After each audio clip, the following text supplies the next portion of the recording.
Jaya Radha Madhava Kunja Bihari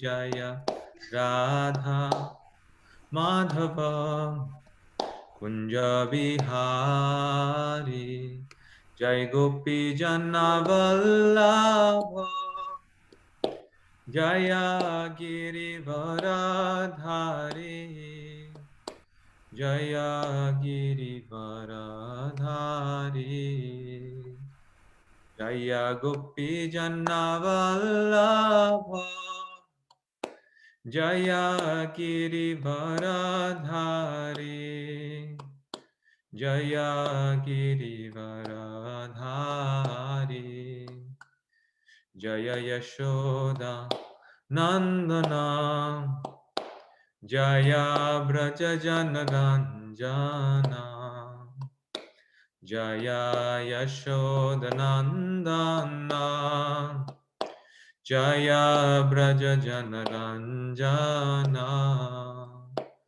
Jaya Yamuna Tiravanachari Jaya Kunja Vihari Jaya Yamuna Tiravanachari Jaya Kunja Vihari Jaya Radha Madhava Kunja Vihari Jaya Radha Madhava Kunja Vihari Hare Krishna Hare Krishna Krishna Krishna Hare Hare Hare Rama Hare Rama Rama Rama Hare Hare Hare Krishna Hare Krishna Krishna Krishna Hare Hare Hare Rama Hare Rama Rama Rama Hare Hare Jai Radha Madhava Radha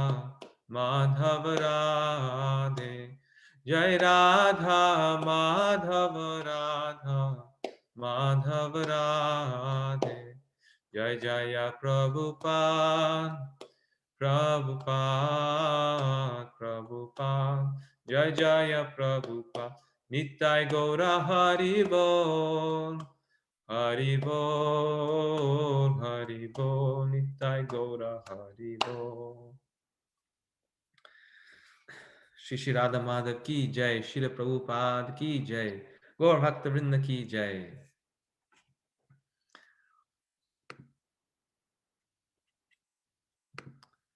So we'll now chant the invocation mantras. I will bring them here.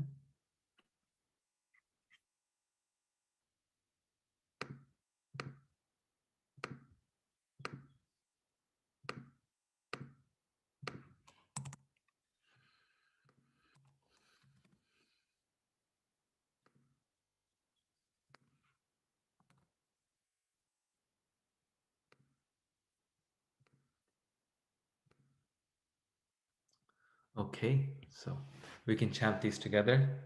Om Jnanam Timirandhasya Jnananjana Shalakaya Chakshurunmilitam Yena Tasmai Shri Gurave Namaha Shri Chaitanya Manobhishtam Stapitam Yena Bhutale Swayam Rupa Kadamayam Tadati Swapadantikam Vandeham Shri Guru Shri Yuta Padakamalam Shri Gurun Vaishnavansha Shri Rupam Sagrajatam Sahagana Raghunathanvitam Tam Sajivam Sadvaitam Savadhutam Parijana Sahitam Krishna Chaitanya Devam Shri Radha Krishna Padam Sagana Lalita Shri Vishakhanvitangsha. He Krishna Karuna Sindho Dinabandho Jagatpate Gopesha Gopika Kanta Radha Kanta Namostute Tapta Kanchana Gaurangi Radhe Vrindavaneshwari Vrishabhanu Sute Devi Pranamami Hari Priye Vanchakalpatarubhyascha कृपासिन्धुभ्यैव च पतितानां पावनेभ्यो वैष्णवेभ्यो नमो नमः जय श्री कृष्ण चैतन्य प्रभो नित्यानंद श्री अद्वैता गदाधर श्रीवासादि गौर भक्तवृंदा हरे Krishna Krishna Krishna Hare Hare Hare Ram Ram Ram Hare Hare Hare Krishna Krishna Krishna Hare Hare Hare Ram Ram Ram Hare Hare Hare Krishna Krishna Krishna Hare Hare Hare Ram Ram Ram Hare Hare.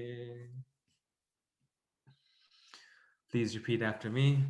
Om Namo Bhagavate Vasudevaya. Om Namo Bhagavate Vasudevaya. Om Namo Bhagavate Vasudevaya. Om Namo Bhagavate Vasudevaya. So welcome everyone to our weekly Bhagavad Gita class. We're getting close to the end. We only have 3 more chapters left after this chapter, 16, 17, and 18. And we all together, slowly but surely, will have completed the Bhagavad Gita. So thank you for your determination. Thank you for all of you who have um, stayed through and have very kindly tolerated me and the classes. And thank you for diving deeply into this great nectar of the Bhagavad Gita. So we're almost done, and um, most of you are doing well on your homework. So if you're behind in your homework, please try to catch up, because then after that, we will have the exam, and after that, we will have the next book. Now, I know there'll be a lot of questions on the exam, but we'll talk about it at the end. I'll answer questions at the end. Now we'll just dive into the new material. So today we are doing chapter 15, and I've shared my screen with all of you. Chapter 15 is one of the most special chapters in the Bhagavad Gita. And I think now by this time you've heard this many times, but truly this is a very special chapter and a very short chapter, only 20 verses. And this chapter is called Purushottama Yoga, the yoga of the Supreme Person. Many people, they memorize this chapter. Many people recite it daily. I was actually listening to a recitation of just the translations on YouTube, and the entire recitation, done very nicely, took 5 minutes. So it's like 5 minutes in a person's day, and one can chant this chapter of the Gita. It's a very special chapter, and you'll really enjoy it. When we discuss it today, you'll see why. Um, recently someone passed away, and they also had requested that we read. They did 15 days of recitation of the Bhagavad Gita, ending with Purushottama Yoga, chapter 15. So this is also so relevant to our lives, to life and death. We'll see Krishna's talking about the spiritual world and so many wonderful things. So one quick thing, as I mentioned last time, if you can turn on your videos, that'll be very nice. If you can, some of you cannot, I understand. As a class, it really improves, I think, the quality of our discussions, and it helps me as a speaker also to see all of you. So, chapter 15, Purushottama Yoga, the yoga of the Supreme Person. As we know in the Bhagavad Gita, there are 5 main themes. And we've talked about Prakriti, we've talked about the Atma, we've talked about Karma, we've talked about Kala, time, but we haven't spoken much about Ishvara, the Supreme Lord. So this chapter is dedicated to the theme of Ishvara, the Supreme Lord. So, as every chapter says, this is the best knowledge. Krishna again mentions that this is the best knowledge because it is prayojana. It is knowledge about the goal, about the Supreme Lord and his spiritual abode. All of us on this call, we're working so hard in our devotional lives, right? We're working so hard to be nice devotees and doing so much devotional service. And we're doing it because we want to go back to the spiritual world. So here Krishna is revealing that knowledge, which is not revealed anywhere else, which is knowledge of the spiritual world. But he begins by describing knowledge of what is this material world in relation to the spiritual world. So the main theme of this chapter is one can be freed from entanglement within the material world by cultivating a transcendental desire to enter into the spiritual world. So, how do we get out of this material world? By cultivating a desire to enter the spiritual world. And how can we cultivate that desire to enter the spiritual world? We can only cultivate it if we know about it. If we know about the spiritual world, then we can cultivate that desire. So these chapter sections for this chapter is the first 5 verses talk about the great banyan tree, which is very important, very interesting. The second 5 verses, or 5-6 verses, talk about the transmigration of the soul, how the soul is tangled in this banyan tree. The next verses, they talk about Krishna as the maintainer of the material and spiritual worlds. And then the final verses conclude this chapter. And like in chapter 10, we had a Chatur Shloki Gita. Here we have a 3 Shloki Gita, 3 Shloka Gita. It's oftentimes called this way. And so these are, again, very important verses, specifically the 3 verses 16, 17, and 18. So many Gitas within the Gita. So let's start with the first 5 verses. And this starts with the first verse. Shri Bhagavan Uvacha Urdhva Moolam Madha Shakham Ashvatham Prahur Avyayam Chandansi Yasya Parnani Yastam Veda Savedavit. So the key words here are Urdhva Moolam. It means upside down tree. The Supreme Personality of Godhead said, it is said that there is an imperishable banyan tree that has its roots upward and its branches down, and whose leaves are the Vedic hymns. One who knows this tree is the knower of the Vedas. So Krishna here is describing an imperishable tree that has its roots up and its branches down. So this is very shocking because we have never seen a tree like this in our life. We just don't see a tree that has its roots up and its branches down. But one tree that has this phenomena is a banyan tree. Anyone here acquainted with the banyan tree? Most of you, a lot of you maybe, because banyan trees are very common in India, Yes. also in America and different places. And the quality of a banyan tree is that a banyan tree, one single tree can be 1 acre long, 1 acre big. A single tree can cover um, an entire area of a forest. It's a very, very special tree. It's very, I mean, it's very confusing.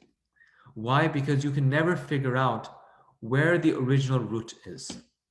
Here in this image, you sort of can because of the way it's made. But really, banyan trees aren't like this. This is more of a painting. The banyan tree, the root produces a tree and then branches, and those same branches bend down and they form other roots.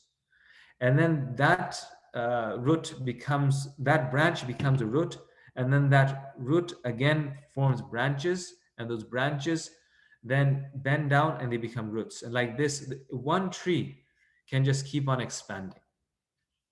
And some banyan trees are hundreds of years old because they just go on living like this. They go on living like this. So a banyan tree has this phenomena that is a very auspicious tree. In the scriptures, a banyan tree is considered like a sacred tree. There's not so many of them. And it's also, it's not exactly sacred, it's auspicious. It's an auspicious tree.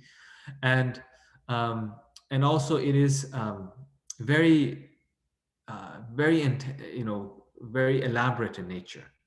Now, still, I mean, the roots of that banyan tree expand in the ground, and that's where they drink water from. But Krishna here is saying that this banyan tree has its roots upward and its branches and leaves down. So, still, the leaves are on the top where the sun is, even in a banyan tree, and the roots primarily are down.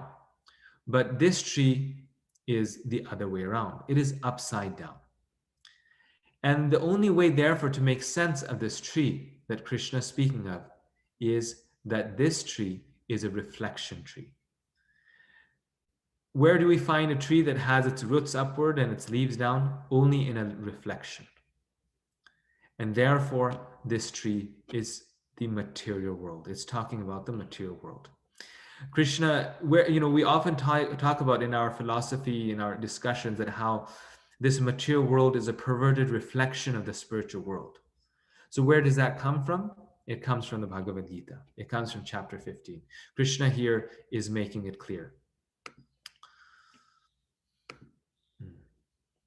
So Krishna further elaborates on this metaphor. He says the branches of this tree extend downward and upward, nourished by the three modes of material nature. The twigs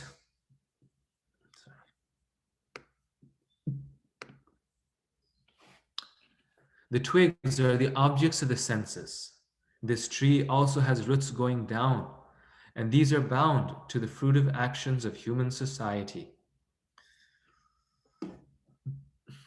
So he says they go up and down. The branches of the tree extend downward and upward. Both. Why? Because it's a banyan tree. So it's a reflection and also a banyan tree. A banyan tree and also a reflection. The real form of this tree cannot be perceived in this world. No one can understand where it ends, where it begins, or where its foundation is, just like a banyan tree. But with determination, one must cut down the strong-rooted tree with the weapon of detachment. Thereafter, one must seek that place from which, having gone, one never returns, and there surrender to that Supreme Personality of Godhead, from whom everything began and from whom everything has extended since time immemorial. Such a beautiful verse and such a beautiful metaphor. I mean, only Krishna can speak so beautifully. So one must cut down this tree with the weapon of detachment and must seek that place from which, having gone, one never returns, and there surrender to that Supreme Personality of Godhead, from whom everything began and from whom everything has extended since time immemorial. So banyan tree extends itself. It continues to expand and expand and expand. In the same way, the tree of this material world has been, it's been produced by the Lord since time immemorial. And Krishna is saying that when you're in this tree, you cannot understand its nature. But only once you're out of it, then, from the bird's eye view, you can see the position of this tree. So let's look at this tree before we get to how to get out of it part. Let's look at this tree more carefully. Srila Prabhupada explains that inverted trees can be seen only when they are reflected in the water. Just as the reflection of a tree can be situated in the water of a river, the spiritual world, reflected on the water of self-centered desire, becomes the illusory material world. So Prabhupada here this is in the purport. Prabhupada makes this a very amazing point. He says, okay, so this material world is a reflected tree, right? It's a perverted reflection of the spiritual world. But a reflection of a tree is always reflected on something. And generally that's water. It can be another liquid also, but it is water. So what is the thing that the spiritual world is reflected on to become the material world? The substance, the water, is our personal desire, our self-centered desire. The nature of the spiritual world is selfless. The nature of the material world is self-centered. The problem with the material world is that we are self-absorbed. And the wonderful thing about the spiritual world is that we are Krishna-centered. Krishna-centered as opposed to self-centered. One time, Lakshmi Moni Mataji, she was telling me she had a great calamity in her life. Her son was one time climbing a tree, just like children do, and he fell from the tree, and he broke his spine, and for the rest of his life, he has to be in a wheelchair. A great, a very horrible accident, very difficult accident. And she described that how after that she became very unhappy and depressed. As you can imagine, the mother of the child, it was very difficult for her. And she became sort of absorbed in an, as you say, an abyss of despair. And she described that the only way she came out of it is, she said, I just stopped thinking about myself. And I started just thinking about Krishna and about others. And then I was able to get out of it. So this material world, the lamentation, the suffering is due to, the material world is created due to our self-absorption, self-desire. But when and many traditions talk about this, Buddhism says, sort of annihilation of the self, annihilation of individuality or any conception of self. Bhakti Yoga, Vaishnava spirituality does not say that. Bhakti Yoga says the self will always be. The self is fundamental to us and to this universe. But the self-centeredness, the absorption on one's own self, that can be removed. And when that is replaced with Krishna-centeredness, then we forget all of our miseries. Then there is no misery, because the miseries of the material world are connected with the self. Mother Lakshmi Moni's situation was that she was feeling unhappy for herself and because her son received this calamity. So her realization was, and she's a very great devotee, her realization was that when I don't think about myself, then the suffering goes away. The pain is there because the child is related to me. Right? Other children also fall and they hurt themselves like this, but that didn't cause her pain. The pain was in relation to her own self, because that child was related with her. So the water of this material world, the very substance by which the reflection is made possible, Prabhupada here is saying, very amazing, that it is self-centeredness, the absorption with our own material being. So this world is the world of Prakriti, the world of matter. And what's very interesting is that in this verse, Krishna says that this is an imperishable banyan tree. And so initially, when I read it, I thought, oh, Krishna must be talking about the spiritual world because material things always perishable. But no, he's talking about the material world, but he's calling it imperishable. So why is he saying that? Because Prakriti is eternal. Matter, this material world is eternal, but it is ever changing. Its forms are changing, but matter itself is never created or destroyed. Prakriti is co-eternal with God. As we were saying, these five things that the Gita talks about, except for karma, our actions, they are all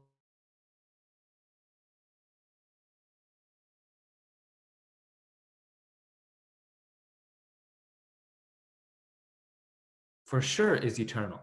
It's one of Krishna's energy. Krishna says, "Devi Hesha Gunamayi, Mama Maya Durate." Um, this energy is divine. Material energy is Krishna's divine energy. So it is eternal but ever changing. The manifestations of Prakriti are temporary. This Prakriti is known as Maya, it is the energy of God. But it is an energy that is continuously going in cycles. So in our material sort of Western modern thought, we think of time as linear. It has a beginning and it has an end. But creation and Prakriti, from the Vedic point of view, is cyclical. Mahavishnu breathes the universes out and he breathes them back in. Everything is going in cycles. Time is eternal. The world is eternal. There's no anxiety, no change. Nothing is. There's change. There's no end. There's no end to it. It's going to go on. The cycle of the world is going to go on. Whether or not we become a great person or a small person or a millionaire or a pauper, the world will go on in cycles. It's independent of us. It's just that the manifestations are temporary. They have a beginning and an end. But Prakriti and time itself are cyclical. So, therefore, um, the nature of this world is that an end signifies a new beginning. Right? This is the cycle of life. It is called samsara. So, samsara it actually comes from the Sanskrit word root srij. It comes from the Sanskrit root srij, which means to flow, like a river flows. Samsara is the name. This cycle is called the cycle of samsara. And it's something that is continuously changing. It is continuously flowing. It is rushing. And whatever comes in its way, it takes it down. So in the same way, this banyan tree, it is reflected on the water. But this water is not very peaceful. It is continuously rushing. And all the things in this world, it's continuously changing. And it's shaking. The whole banyan tree, it is shaking. Although it is eternal, but there's, like the Buddhists say, they say you can never step in the same river twice, right? You can never step in the same river twice. Because when you put your foot in, there's one water. And then when the water moves, then you're putting your foot into a new water. So it's a different river by that time. So same thing, the Vedic sages, they said that this world, the fundamental quality is change, samsara. And change, like a river, rushes down a mountain. We once went up to the Himalayas in Badrinath, and very high up, Gangotri, the source of the Ganges. And there you can see how fast a river moves and how powerful a river is. When it comes down from the glacier, the Ganges, the force is so powerful that no one even comes close to the river. If you put your foot into the river, you'll get swept down. It is so powerful. If you were to put a semi truck into the river, it would immediately get swept away. You would not even notice it. It's that massive, it's that great. So, in the same way, this material world is like this. Whatever you put into it, within a moment, it gets swept down. So, this is the nature of this world. So let's now analyze this metaphor that Krishna is using, the metaphor of the banyan tree. Let's look at all of its different aspects. Srila Prabhupada has done one for us. He's told us how um, the reflection, the water in this metaphor is the water of desire. Now, in what other ways is the reflection of the tree similar to or different than the tree? And in what other ways is this metaphor apt in terms of relating it to the material world? So, so think about the metaphor very deeply. Think about all aspects of it and suggest ways in which you can make a comparison between the reflection and the material world and the tree and the spiritual world. And we've done this before, so this is a little bit of a review. And so just if you remember it, then just speak it out. Let's do it one by one. So go ahead, whoever would like to speak.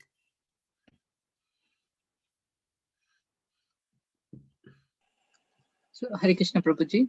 So, in one way, how it is similar is that the tree, it remains constant, the spiritual world is eternal. But like the reflection, for example, if a boat goes in the water, then we don't see the reflection. So that is like the night of Brahma. Very Where nice, very nice. So just everyone just one things. So just this one was very nice. Did you have something more to say on this particular point? no, Prabhuji, that's it. Okay, so very powerful point that the reflection is it comes and goes, but the tree always stays. Now, in one way, this is similar, but in one way different. Prabhupada says, Krishna says that Prakriti is eternal, but the manifestation of Prakriti changes, like we we're saying, goes in cycles. So during the day, or certain times of the day, the reflection is not visible. At night, it's not visible. And then at certain times of the day, it is. So very good. It unlike the banyan tree itself that stays permanent. Kapil Prabhu? Hare Krishna Prabhuji. Hare So Krishna. as you said that we have discussed this last time as well. I think one of the points we discussed is the dependency on the light. So there is a supreme power, and we can only see the reflection when there is an existence of something which is beyond this banyan tree. Okay, this is actually a slightly different point than what we said last time.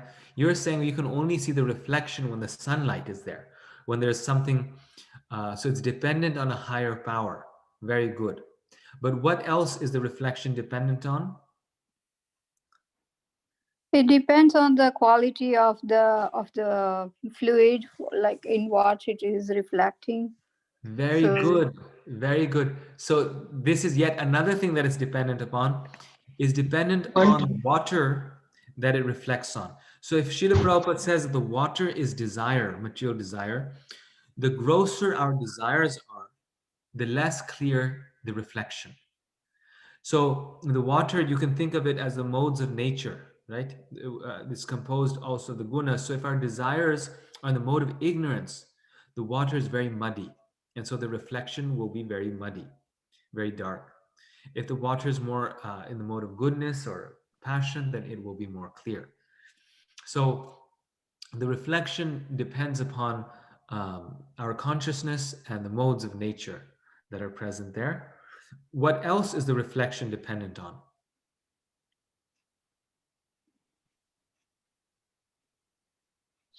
Tree itself, Prabhuji? The what? The tree itself, banyan tree itself? Yes, very good. Perfect answer. The reflection is dependent on the object itself, the tree itself.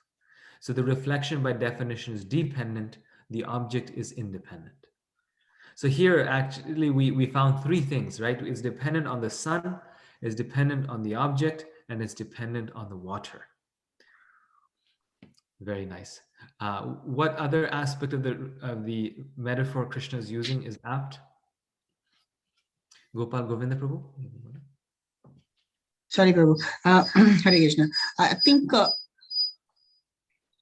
whatever is in the top on the tree is okay. Sorry, there's noise. Yes. Mm. So whatever, I think what you were saying, whatever is at the top of the tree is at the bottom of the Yes, Prabhu. reflection. Is that what you're saying? Yes, at the Yes. bottom of the reflection. And this is very true. In the spiritual world, the highest is Parakiya Ras, the rasa of conjugal love that is unwedded. So Krishna's love with the gopis, that is the highest. When it reflects to the material world, that becomes the lowest. And in the spiritual world, lower than that is the love between Krishna and his wives, the queens. I mean, not lower, but kind of, you could say, less celebrated. And in this material world, that's okay, right? That is kind of at least it's according to dharma, right? So like this, what's highest in the spiritual world gets reflected as the lowest. Very good. Param Karuna Prabhu. Hare Krishna, Prabhuji. Can you, Yes. am I unmuted? Yes. Yeah. So another point that I have heard about or realized is that even though the reflection is very real, Mm. but some of the aspects of the reflection are not real. Like from the reflection, you cannot get fruits or the shade of the tree. That can only be had from the real tree, not from the reflection. So material world cannot give us the happiness and satisfaction. Only the in the spiritual world we can get real happiness, just like we can get real fruits from the real tree, not from the reflection. Yes, excellent point, Prabhu. Excellent. That uh, the material experience is a very limited experience. Only certain senses are involved, and only certain limits of experience are there. In the reflection, you can see the fruit and you can enjoy the shape of the fruit, but the main blessing of the fruit, which is the taste, that you cannot enjoy. So it's such a limited, such a perverted experience of the original. Same thing with the material world, that it's a reflection, it's upside down, but it's also perverted and very limited. So our spiritual experience is very limited. Our material experience is very dissatisfying. So very nice. So these are ways in which Krishna speaks of the material and spiritual world. The existence of this world implies the existence of the spiritual world, as the existence of a reflected tree implies the existence of a real tree. So because we know that we are living in a world right now, right? I mean, we don't have to take that on faith. And because everything in this world is upside down, everything is dissatisfying, relationships are all confusing, everything like that, then that implies that there must be something that is real and true. Even the philosopher Immanuel Kant, he said that this world is a world of phenomena. And if there's phenomena, there must be a noumena. There must be something behind it that is real, that does not change. If this world is changed, then what is causing the change? It is the something behind it, which is the noumena. So therefore, now Krishna is saying, if there is something that must be spiritual, then what is that spiritual, right? If this world implies the existence of a spiritual world, then what is it? The real form of the banyan tree of material existence cannot be understood in this world. So we must understand it from the spiritual perspective. So we identified most of these, but these are the points that Krishna mentions in the translations, as far as what he says are the different aspects of this tree. So first of all, I mentioned how urdhva moolam, right? That how this material, this tree is upside down, urdhva moolam. Its roots are upward. Then the second here is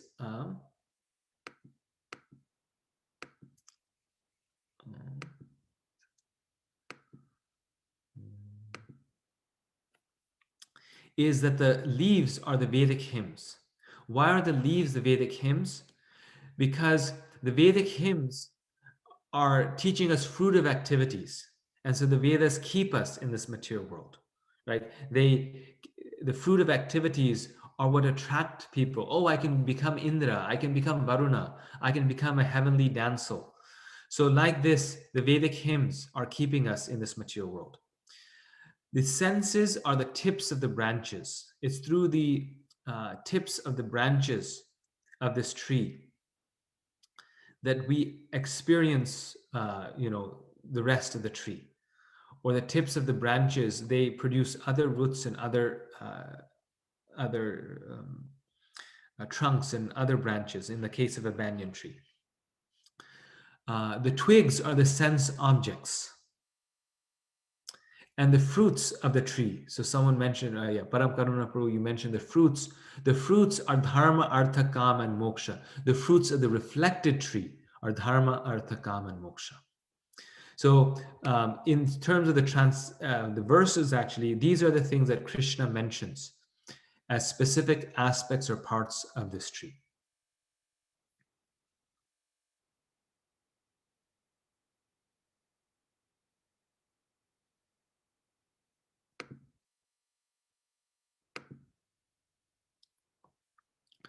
So this is a nice image. It shows how in the real tree there are spiritual exchanges going on, spiritual qualities. The same things are going on, right? Krishna is a baby. Krishna is, playing the flute with Srimati Radharani. And in the material world, the same things are going on, but in the wrong way, in the perverted way. Because in this world, there are relationships. There must be relationships in the spiritual world, but those relationships are pure and perfect. This metaphor of the banyan tree is also very powerful arguments against Mayavad philosophy. Because Mayavad philosophy says that the ultimate reality is one and it is undifferentiated. But Krishna is saying that this world is a reflection of the spiritual world. So another quality of what exists in a reflection that does not, in terms of this metaphor, is that anything that is in the reflection cannot exist until in some form it exists in the object itself. So we cannot have feelings of affection and enjoy music and have friends in this world if those relationships and those feelings and relationships don't exist in the spiritual world. So again, going back to the same point we were saying 2 slides ago, the fact that this material world is here means that there has to be a spiritual world with qualities, with activities, with persons, with relationships. And Krishna's metaphor of the reflection is a defeat of Mayavad philosophy. It's interesting that Shankaracharya uses the same metaphor of reflection to argue his Mayavad philosophy. He says that this world is like a reflection, and therefore it neither exists nor does it not exist, and therefore everything is one, everything is undifferentiated. It's all of reality is actually one, and all difference is just like a reflection. So he uses the same metaphor to argue for Mayavad philosophy, but he is misrepresenting the metaphor because Krishna is not using it in that sense.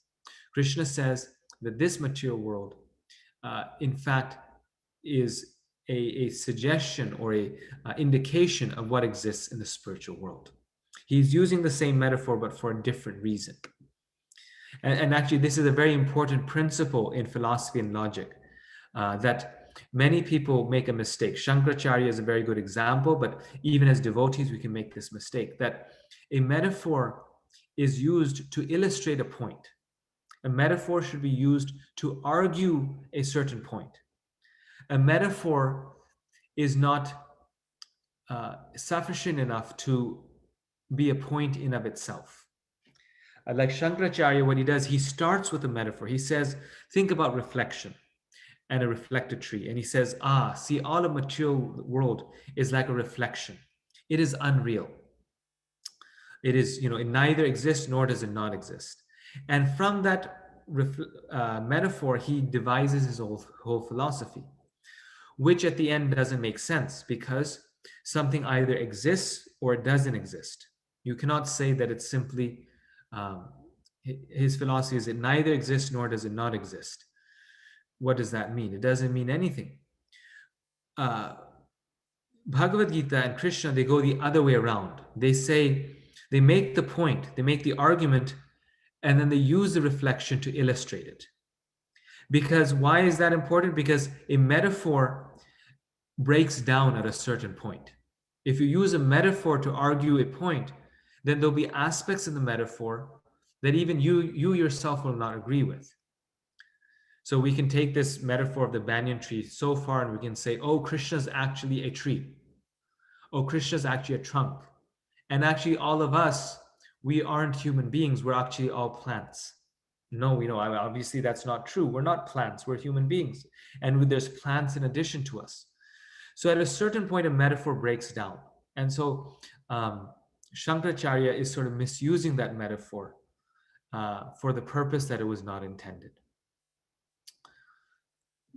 So this is showing more even nicely, it's a very nice image about how the spiritual world and the material world are a reflection. In the spiritual world, you see Radha and Krishna and all of the various pleasures and enjoyments and animals and trees that they're there. And in this world, see, the leaves again are what? The Vedic hymns. Dharma, Artha, Kama, and Moksha are the fruits that people run after. These are the things that are the enjoyments of this material world, this temporary sense enjoyments. So like this, all the different gods, demigods, they're all in different places in the forest of enjoyment. The Bhagavatam also describes the material world like a very big forest. There's a chapter in the 4th canto, the forest of material enjoyment. And in that, it's described in a very similar way. So Prabhupada here explains this Urdhva Moolam, this upside down tree. What is this material world like? He says, just like if you have to keep yourself, the legs are up and the head down. Somebody keeps you like this. How long you will feel comfortable? If somebody takes your legs and catches you, your head down, then it is not very comfortable. Like with little kids, we do this, right? We hold them sometimes upside down. So they enjoy it for a little bit, but after that, they start screaming. They'll be like, no, put my feet down, my head up. So this whole material world is like that. Urdhva Moolam. The Moolam should have been down, but it is up. Therefore, it is uncomfortable. So Prabhupada is saying why the material world is uncomfortable, because everything is upside down. We should be thinking about others, but we think about ourselves. We should be happy, but we are distressed. We should be in knowledge, but we are in ignorance.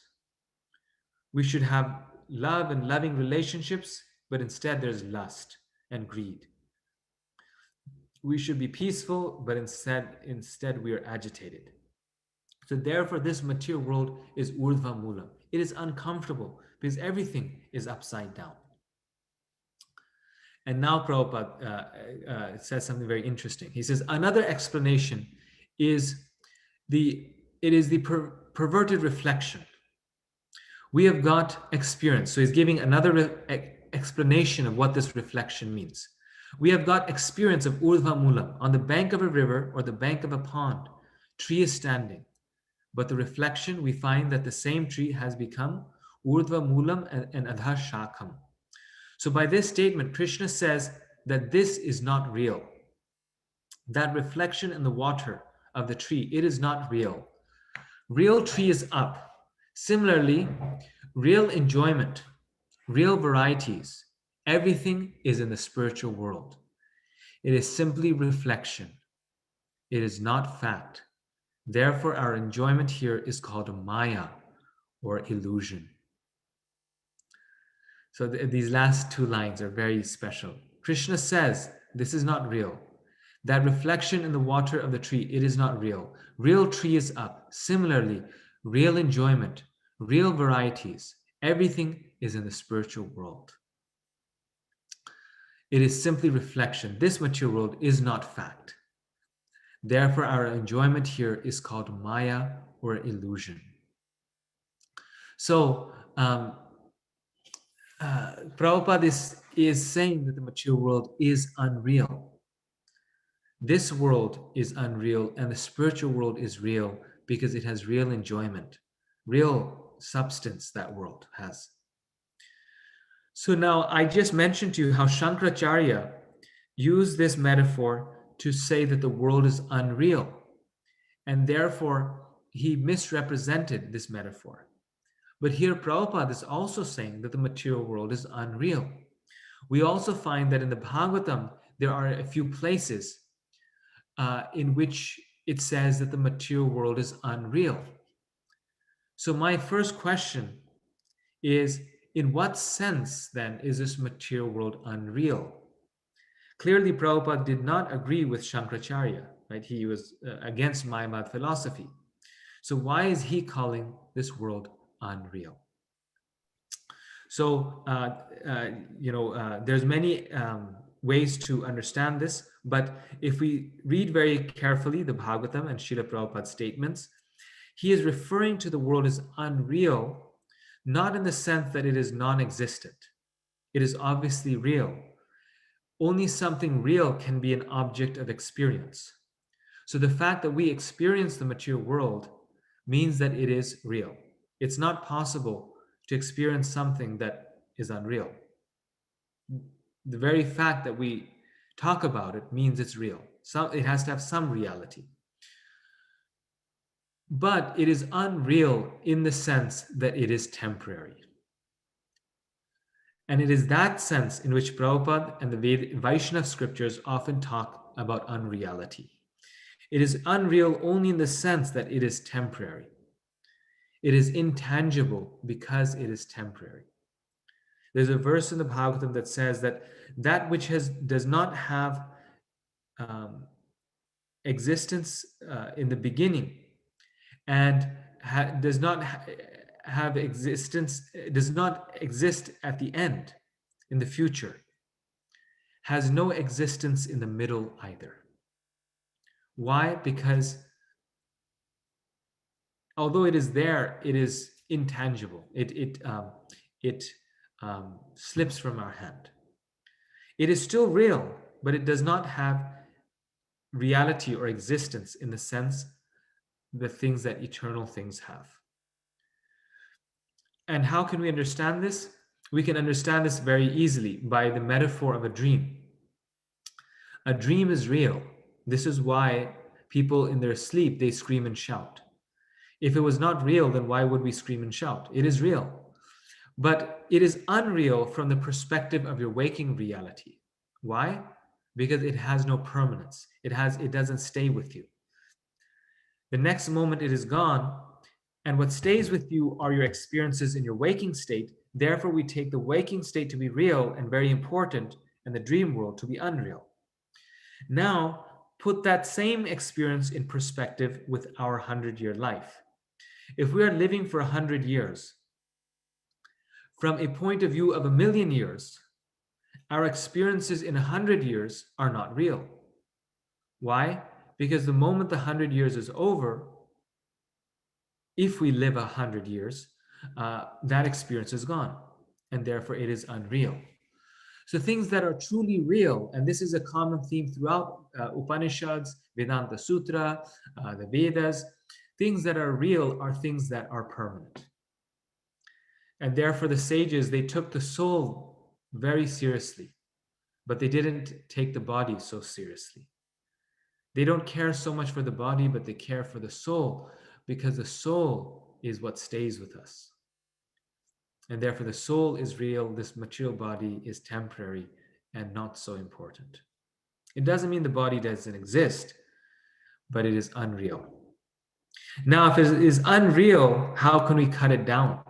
Krishna says, you cut down this tree. You cannot cut down something unreal. It has to be real. Therefore, you can cut it down. It's just like the Buddhists. Again, we're talking about Buddhism a lot today. They say that this world is empty, nirvana. It is unreal. So then the question is, if this world is unreal, then who or what gets nirvana? A very simple question. In other words, if the problem doesn't even exist, then why are you trying to find a solution? If the world is unreal, why are you trying to get nirvana? It's not there. It must be real. The illusion must be real. Therefore, you want to get free from the illusion. And this is the fundamental flaw in ideas of nihilism or monism, fundamental flaw in Shankaracharya and Mayavad philosophy also. Mayavad philosophy says everything is one. All of reality is one. Everything else is an illusion. It's only illusory. But to Shankaracharya, we respond, you just said two things. You said there's reality and there's illusion. So how can everything be one? At least there are two things. There's reality and there's illusion. So, but when the scriptures, they speak about unreality, the Mayavad philosophies misunderstand what they say. Because they do. It's not that the Bhagavatam or the scriptures, they don't speak of the world as unreal. They misunderstand it. When the Vedas speak about unreality, they're speaking of it in terms of temporality. Not ontologically, but in terms of our experience, this world is unreal because we experience it for only a short period of time, and therefore it has no, it has no effect on us. It has no significance. It's unreal in that sense. Just like we do this all the time in language. It's just an issue of language. We say to maybe for a child, we say, oh, this child is always screaming. This child is always screaming. This child is never happy. Now, both statements are completely false. The child is sleeping at night, so the child is not always screaming, and the child is sometimes happy. But it's a way of saying that in that sense, it is unreal. Or even a better example, I was thinking, a better example was,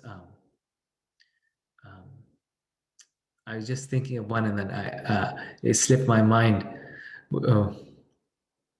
Oh yeah, we talk about all that we say, like when they talk about cryptocurrency, people say, oh, this is not real money. Or even in terms of dollars or cash, we say this is not real money. Real money is gold. So it is real, but it's not real money. You see, and that's the sense that they use this word of reality. We can misunderstand it or we can understand it in context. The scriptures are saying it is not real because it's not the true pleasure. People say this is not real happiness. I mean, it is happiness, it is there, but it's not the real thing. You're not getting the real thing. And it's that sense that Prabhupada is using the word unreal. So how do we cut this real material world that is temporary and therefore, very binding and just sort of an illusion? The exact words that Krishna says is asanga shastrena dridhena chitva. You cut it by asanga. Asanga means detachment. Sanga means attachment. Sanga also means association. Asanga means no association. No association with this material world. Asanga shastrena, the weapon of detachment. Dridhena, very strong. Chitva, cut. So by cutting with a strong weapon of detachment. And what is the edge of this detachment? How do you sharpen the weapon of detachment? Through knowledge. And therefore we are studying the Gita. Through this knowledge, we've come to realize, oh yes, this world is so temporary. Oh yes, my nature is to be Krishna-centered. All my troubles are gone if I am Krishna-centered. All my troubles are illusory. They're like a dream. They're maya. They come and go. So asanga shastrena didhena chitva. To get out of the entanglement of the strong banyan tree of material life, one must surrender to Krishna.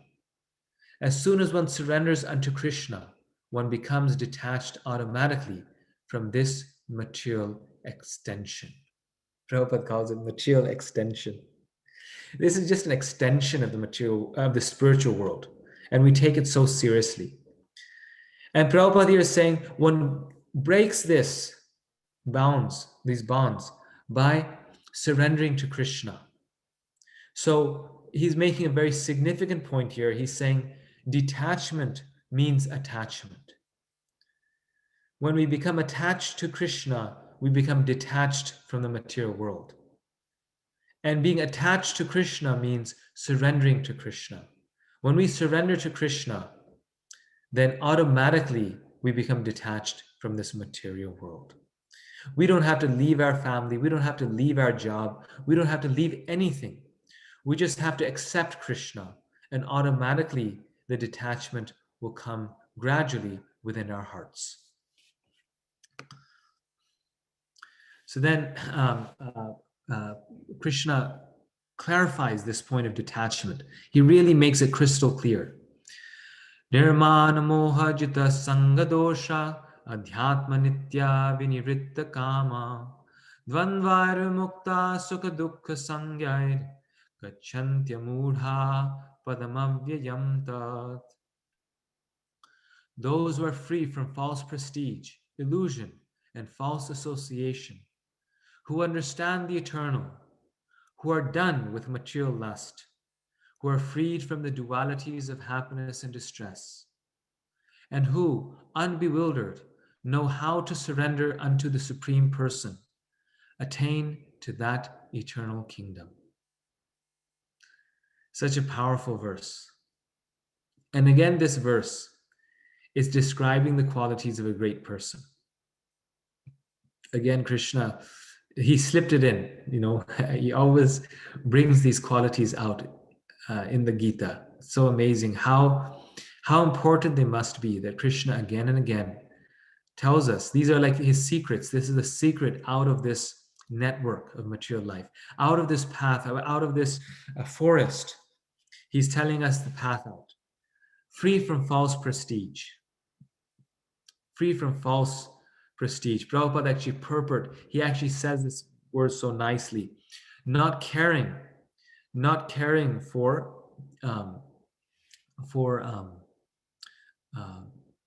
what's the word he uses? He says this in this purport. He says, not caring for recognition, I think, material recognition.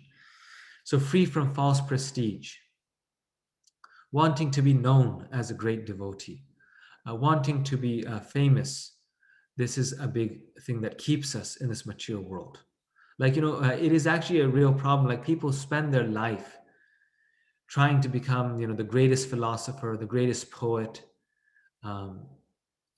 Rabindranath Tagore, Einstein.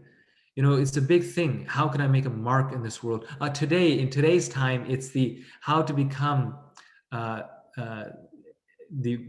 mega star podcaster. Right? Even amongst devotees, this has become a big fad. It's like 81,000 hits on my YouTube. And the fact is that people turn it on for 5 seconds and they turn it off. How to become the mega star podcaster, how to become the Facebook star, the YouTube star. So this is all false prestige. I mean, we have to preach, but the result is with Krishna. Why should we care, how famous we get? Our desire is to please Krishna, and that is our happiness. Illusion and false association. So freedom from illusion and false association, asanga, right? Asanga shastrena hridena chitva. So distancing us from illusion and bad association that will pull us down. Understanding the eternal, understanding what matters. Right? We would call this in philosophy, this is called WMM, what matters most. This matters, but does it really matter most? Understanding the eternal, what really matters in my life? Let me focus on that, not on what doesn't matter. We spend 80% of our time on things that don't matter so much. And if we're lucky, we spend 20% of the time on the things that actually matter. And then next part, very, very powerful. His Holiness Radhanath Maharaj also quotes this very often. Who are done with material lust. Who are done with material lust. We have to be done with it. And the only way to be done with it is to be done with it. We have to give it up. We have to close the door at a certain point that I'm not going to be involved with material lust anymore. I am going to seek spiritual love, spiritual happiness. It's very interesting. I was one time on a plane and talking to a philosopher, and somehow or the other, we just started talking about lust and all these things. And he had a very nice realization. You could see he was trying. He was a little bit Brahman realized, and he was saying that how he's like a coach to people, a counselor, and he was telling them that how one path to happiness is that, he said, this sex life, lust, all these things, he said, don't make it so important in your life. This was his realization as a non-devotee. He said, don't make it so important in your life. What is important are the relationships. What are important is your relationship with the other person, not the lust that goes along with it. And he was actually a very famous person. He was, traveling different places, a very, successful in his profession. And this was kind of the essence of what he was telling people, is that especially this material modern world, it's obsessed with material lust. And there's just very little happiness there. And therefore people are so frustrated today. And so he was telling them that at least come to the platform of the mind, move from the body to the mind. That what people are, your relationships with them, their happiness, your happiness, that's what matters more. And give this a secondary role. And this whole mode of ignorance and passion society is making material lust very important. And movies, cinemas, these things sort of focus on that more. And therefore the devotees avoid it.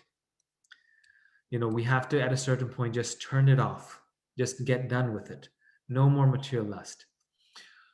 And then spiritual life begins, then love begins. Who are freed from the dualities of happiness and distress. So we feel happy and distress. We should not let these things control our life. If happiness comes, it comes.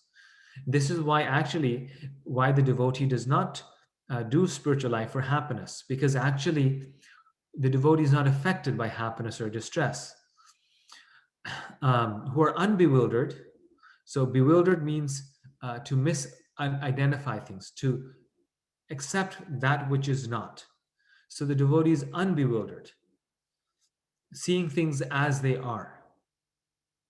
Know how to surrender unto the Supreme Person. This is the path to surrender.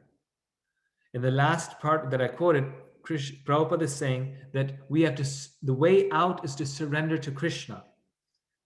And Prabhupada is saying this because Krishna is saying this. Prabhupada is not just making this up. He's saying this because Krishna here says they know how to surrender. And therefore they attain to the eternal kingdom. Those people get access to the spiritual world. They attain the eternal kingdom. So very, very beautiful verse. We can actually meditate on this. We are actually in the eternal kingdom. It's not actually even just that we attain it. We are actually living in the spiritual world if we can practice these things that Krishna's mentioned here. There is no suffering for the devotee. So what is the surrendering process? In this same verse, in the purport, Prabhupada says, give up pride of importance. Here it is. This is what I was remembering. Give up pride of importance. Then give up false proprietorship. Then give up false identification with family, society, and nation. So importance, then false proprietorship, that this belongs to me, then false identification with family, society, and nation. Then get spiritual knowledge. Then get freedom from duality. Then get full knowledge. Then surrender to Krishna is possible. So it's not easy, as we can see, but as we will see, it is very easy also. All these things, they come in the process of devotional service. That supreme abode of mind, Krishna is saying, is not illumined. So then in the next verse, text 6, he describes what is the spiritual world. That supreme abode of mind is not illumined by the sun or the moon, nor by fire or electricity. Those who reach it never return to this material world. So this world is the world of darkness. Krishna is saying his world is the world of light. And it is literally the world of light because it does not require a sun or moon. It's self-effulgent. And once you reach it, you never return to this material world. So Krishna has promised we won't have to go through this struggle again. If we just do it once, we will never return. So no sun, no moon, no fire or electricity is needed. And how is this possible? Because everything is self-illuminated in the spiritual world. Everything is brilliant. Prabhupada very beautifully, he says that our taxing bills in this material world are because it is a material world. What is this foolishness? Why should you pay the electric bill? Go there, that is the spiritual world, and live there. There's no need of this electric bill. Natad bhasite. It is the spiritual world. It is not lightened by the sun, moon, because everyone is effulgent. Every planet is effulgent. So therefore, there's no need of these things. There's no ignorance. There's no scarcity. There's no miserable condition. No, everyone is effulgent. Imagine, each one of us is effulgent. And you might think, oh, this is very captivating. Prabhupada here is saying, one should be captivated by this information. If we're not, then that is a problem. He should desire to transfer himself to that eternal world and extricate himself from this false reflection of reality. So we all should desire, and this desire is okay. We're not being selfish if we want to go to the spiritual world. Prabhupada here is mandating that we should go to the spiritual world. We should extricate ourselves from this false reflection.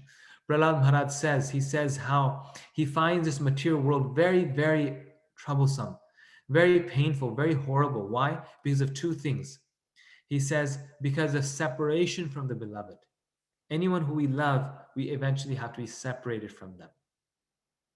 Prahlad Maharaj, being a great devotee, also had feelings, and he didn't like the nature of this world, that you have to be separated from those who you love.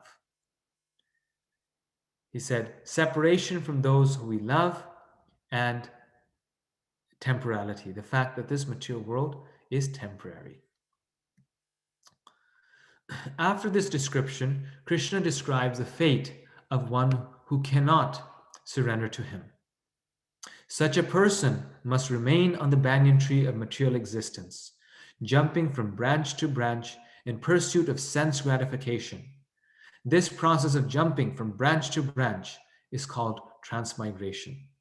So one time I was at a conference and I was explaining how karma works, and someone asked, and you may also, when you're speaking to someone, okay, you've explained it so nicely, karma makes sense, but where is it?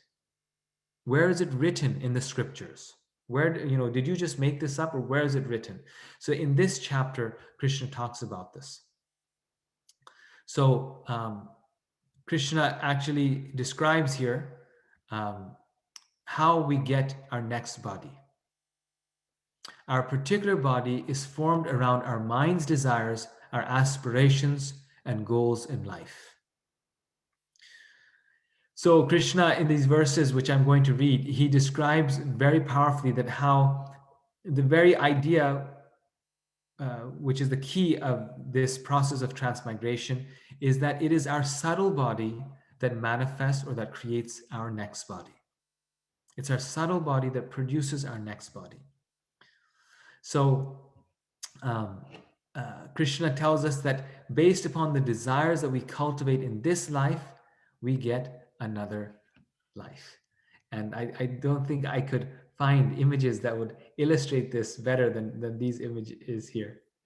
This we see all the time. If you live in North America, you just have to walk down your neighborhood, right? And you see how it's so amazing how people's faces change in accordance with their pets. When they don't have children, other family, they just have a pet and they love the pet so much, their consciousness becomes like the consciousness of their pet.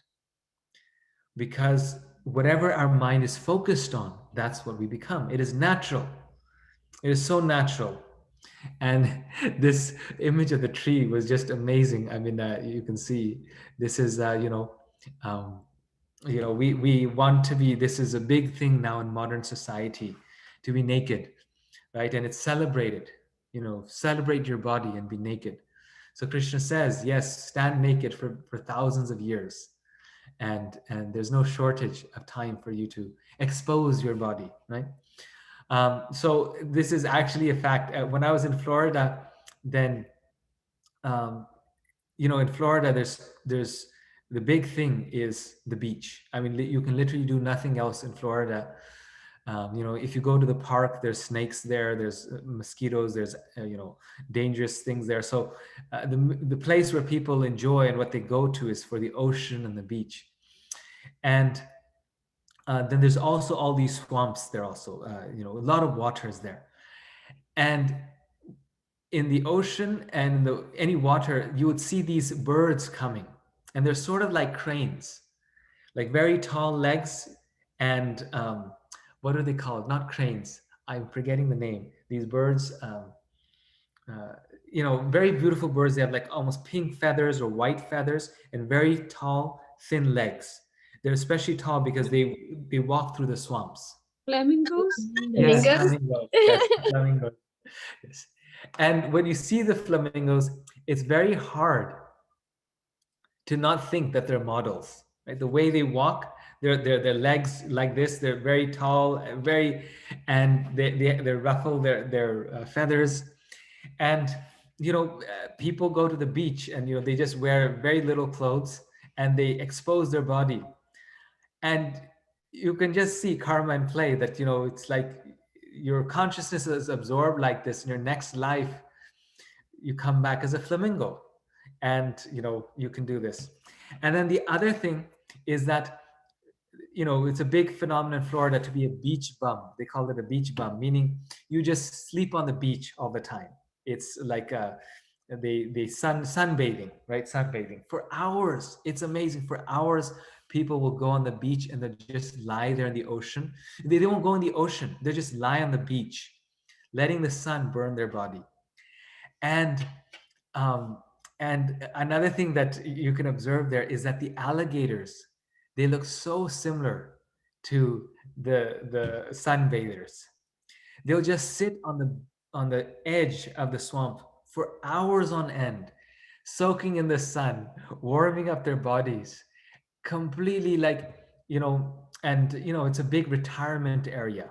And the old people, they go there and they spend their retirement, they buy a big, nice bungalow, and for 5-6 hours a day, they'll just be lying out in the sun.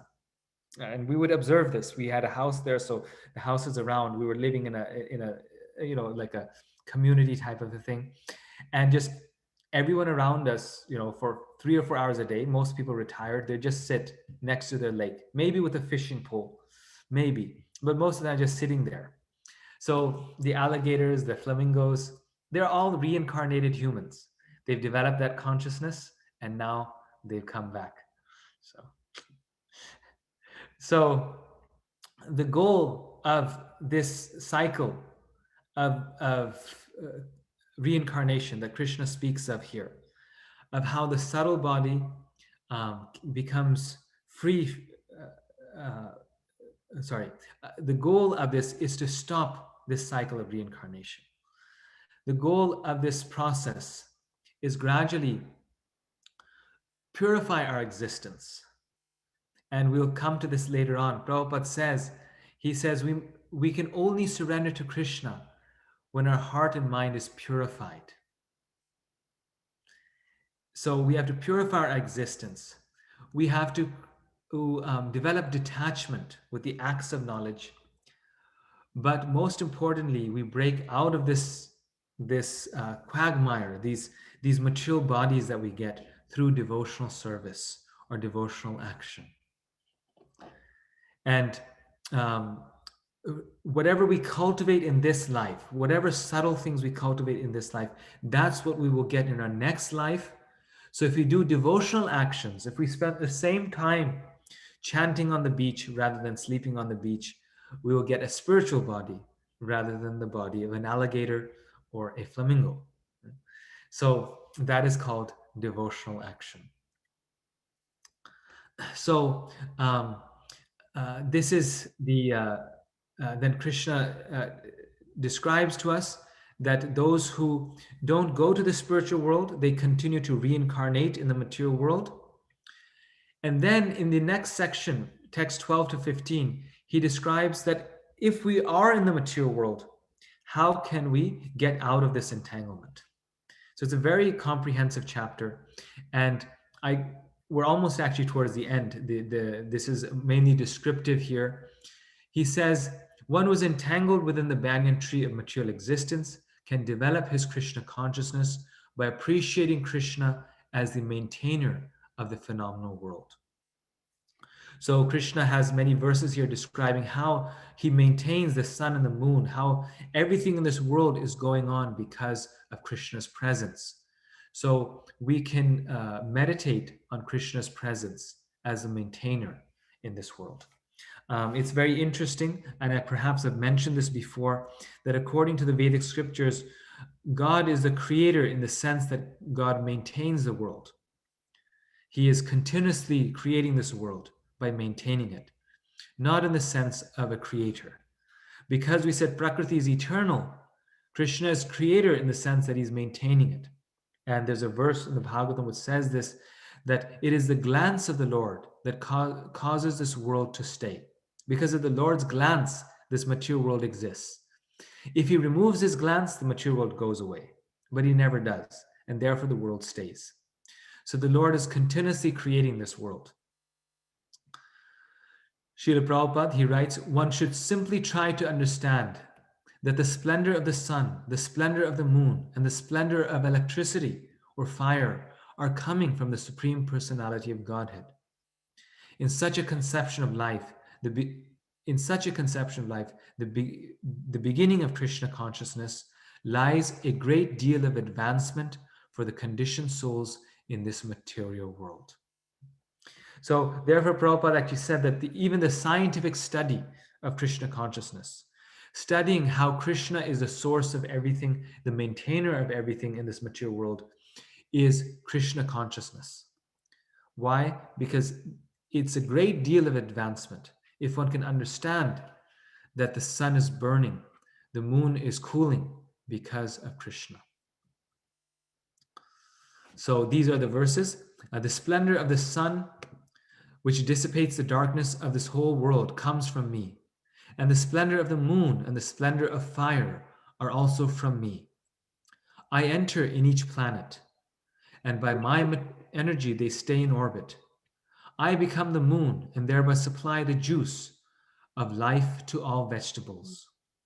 I am the fire of digestion in the bodies of all living entities, and I join with the air of life, outgoing and incoming, to digest the four kinds of foodstuff. I am seated in everyone's heart, and from me come remembrance, knowledge, and forgetfulness. This is a very famous verse, this last one. Sarvasya chaham hridi sannivishto, matta smritir jnanam apohanam cha, vidaisya sarvairahmeva vedyo vedanta krit vedavid eva chaham. Krishna here is saying, he's saying that I am seated in everyone's heart. Krishna is our friend, seated in our heart. And from me come remembrance, knowledge, and forgetfulness. So even the power to remember Krishna comes from Krishna.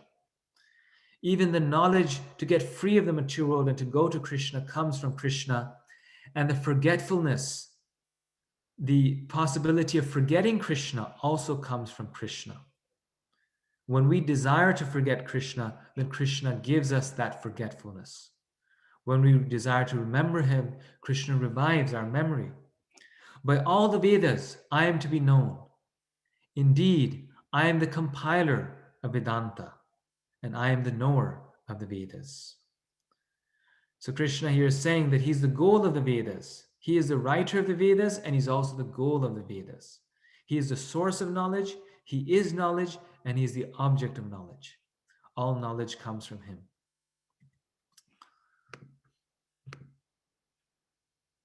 And now the three Shloki Gita, Krishna now establishes his position in relation to all of us.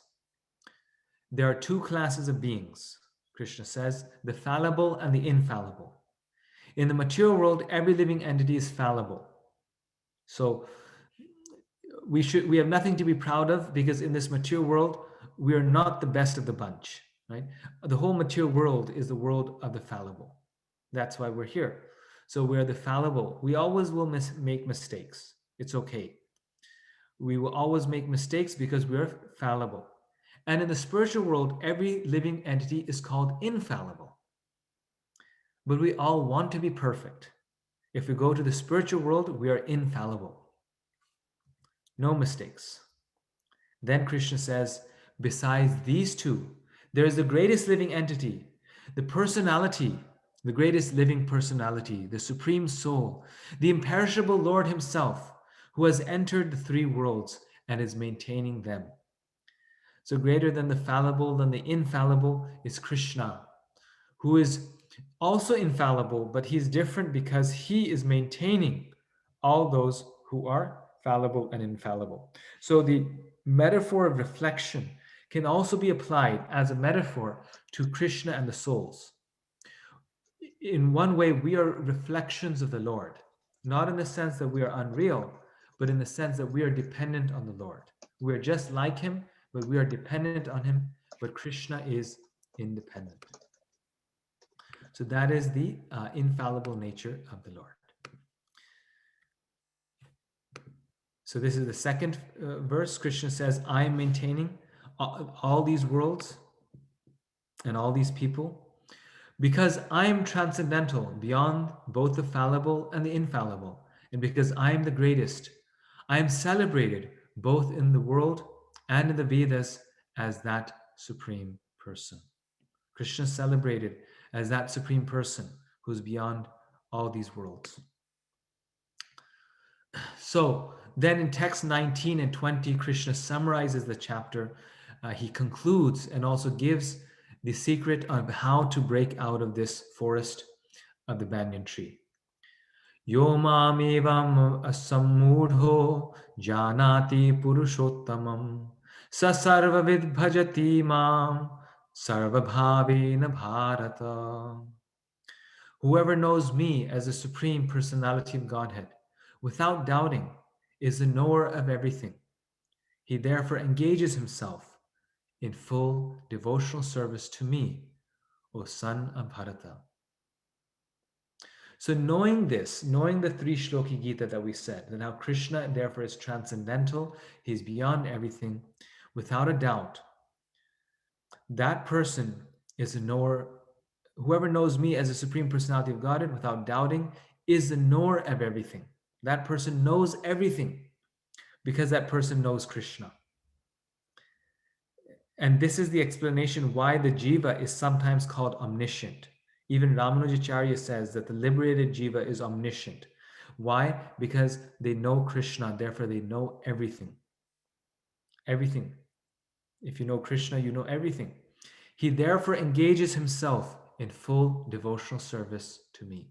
So with that knowledge, having known everything, meaning that you haven't missed anything, it's not that you didn't read a philosophy book that might have shown you the truth. No, knowing everything, having read everything, understood everything, we engage ourselves in full devotional service to me, to Krishna, O son of Bharata. And then the final verse, Iti guhya tamam shastram. Guhya means confidential. Idam uktam mayanagha. Etad budva buddhiman syat. Krita kritasya bharata.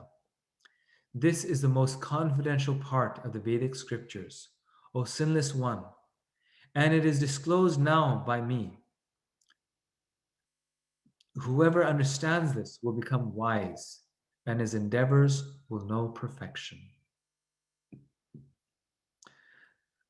So this is Guhyatamam, a great secret. And it's today, idam uktam mayanaga. It is today told by me to you.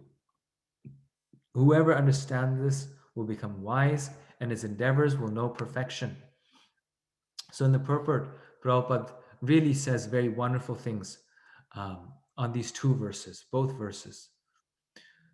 The word anaga, which means, the word anaga by which Arjuna is addressed is significant. Anaga, O sinless one, means that unless one is free from all sinful reactions, it is very difficult to understand Krishna. One has to become free from all contamination, all sinful activities. Then he can understand.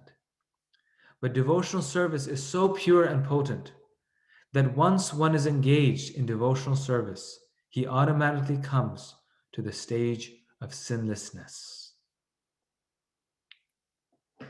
So Prabhupada, if you hear his lectures, very often he will say these words. He'll say, become pious.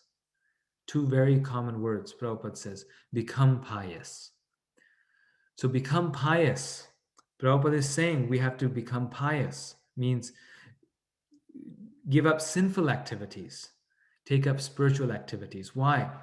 Because although Krishna consciousness is beyond piety, to become Krishna conscious, we have to become pious. It is very difficult to understand Krishna if we are sinful. Therefore, there's no free lunch that a person can be a murderer or a criminal and become a devotee. No, one has to become pious.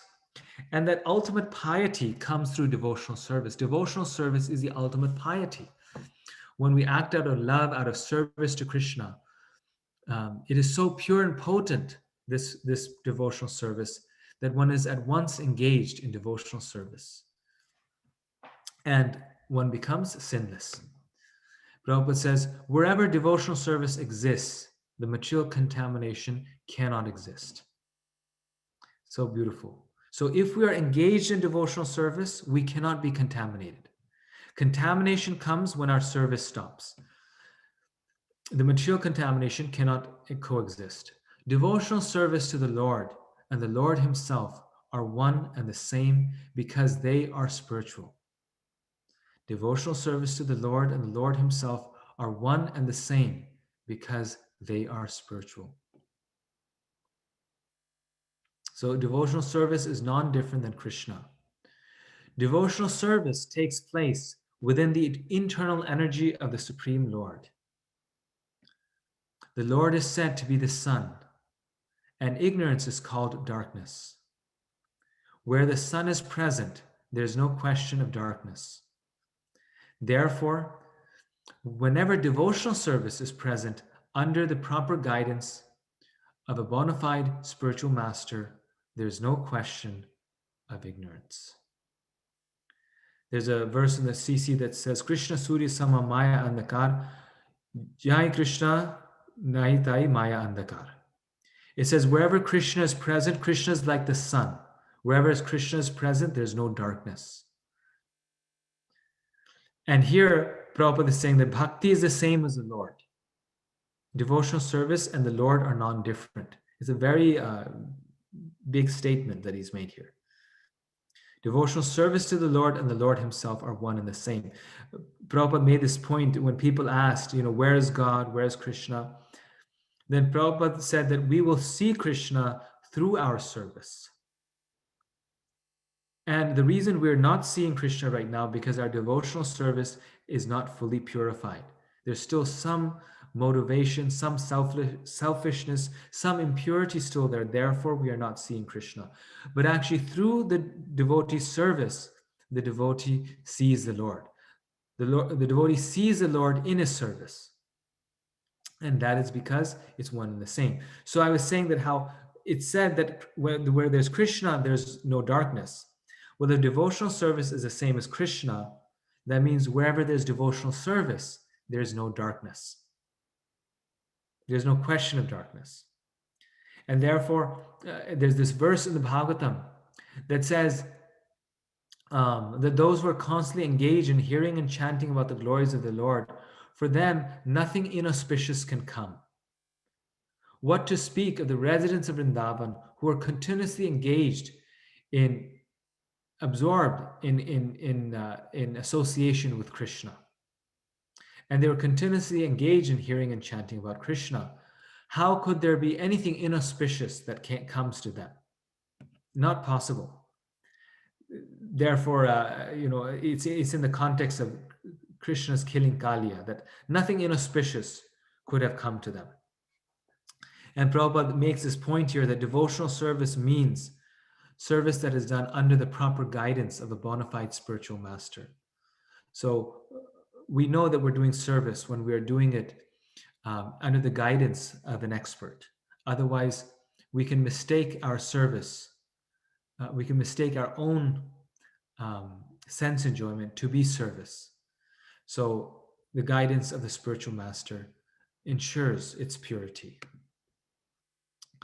And then final slide. While one is performing devotional service in the association of pure devotees in full Krishna consciousness, there are certain things which require to be vanished altogether. So right after this in the purport, Prabhupada is explaining, well, what is devotional service? Certain things have to go, he says. The most important thing one has to surmount is weakness of heart. The Gita, you see, is actually like a self-help book. It's actually so true. I mean, it's also so motivating. Right? So Prabhupada is saying to do devotional service, one has to be in the association of devotees in full Krishna consciousness, and certain things have to be vanquished. Most important thing is give up weakness of heart. We feel depressed, we feel unhappy because we are weak in our heart. We are forgetting our true spiritual nature. We are forgetting our true potential, our true strength. Our situation, for every single one of us, our own situation is very much like the situation of Hanuman, like Hanumanji. That Hanuman was a great devotee of the Lord with so much power to serve the Lord. But Hanuman forgot his power. Right? He forgot his power to serve the Lord. He became weak in heart. He felt very weak. And that was not his humility, that was the weakness of his heart. He forgot that he can serve the Lord. He has so much strength to do it. And what did it take? It took a pure devotee of the Lord, Jambavan, and the other devotees there to remind him of his own power, his own strength. So Prabhupada is saying the most important thing one has to surmount is the weakness of heart. The only thing that stops us from our advancement in spiritual life is our weakness in heart. Dhruva Maharaj, right? He was so successful because he was so determined and strong. The first fall down is caused by the desire to lord it over material nature. Thus one gives up the transcendental loving service of the Supreme Lord. So now what is the weakness of the heart? The first thing is this. The weakness of the heart is to succumb to this propensity to lord it over material nature. The second weakness of the heart is that one increases the propensity to lord it over material nature. So the first is the desire, the second is the propensity to increase it. And in the propensity to lord it over material nature, we become attached to matter and the possession of matter. So in lording it over, I start thinking, oh, this is my house, this is my car, and let me make my house bigger, let me make my children more successful. So it's mine, and therefore I want to become attached to it and become more, it become more and more. The problems of material existence are due to these weaknesses of the heart. Just two things, so simple. In this chapter, the first 5 verses describe the process of freeing oneself from these weaknesses of heart. And the rest of the chapter, from the 6th verse through the end, discusses Purushottama Yoga. So today, why did we spend so much time on the first 6 verses?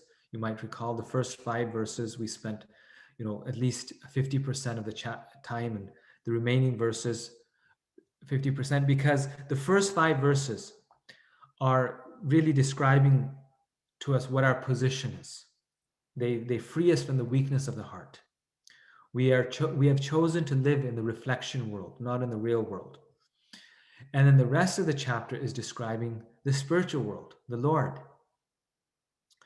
The process of reaching the Lord. That is Purushottama Yoga. So we have to, both of these things go hand in hand. And that's what's so wonderful. That it's not a vacuum spiritual life. We replace the material world with a spiritual world, and therefore Krishna speaks of both things in the same chapter. Okay, so we are done. Very good, in good time. So let's open it up for questions, comments. Jambakalata Mataji.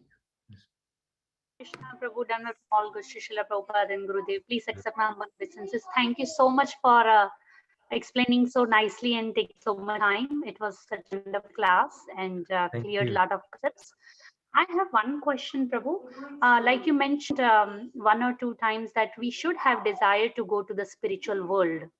So sometimes, because in second chapter, I believe it was the last purport where Srila Prabhupada is talking about devotional service. I'm not sure. So my point is, I get confused that desire to go to the spiritual world and serve over there the Lord should be higher than devotional service, and especially pure devotional service. Or a lot of time I've heard that Vaishnav, of course I'm not Vaishnav, but a Vaishnav doesn't matter where he is, wherever he is serving, that is a pure devotional service. So is it us being little greedy that we are desiring to go spiritual world? Or is it wherever we are doesn't matter as long as we are serving the Lord, because that is the main purpose? Would you explain this a little bit? Yes. So this confusion comes when we misunderstand what is the spiritual world.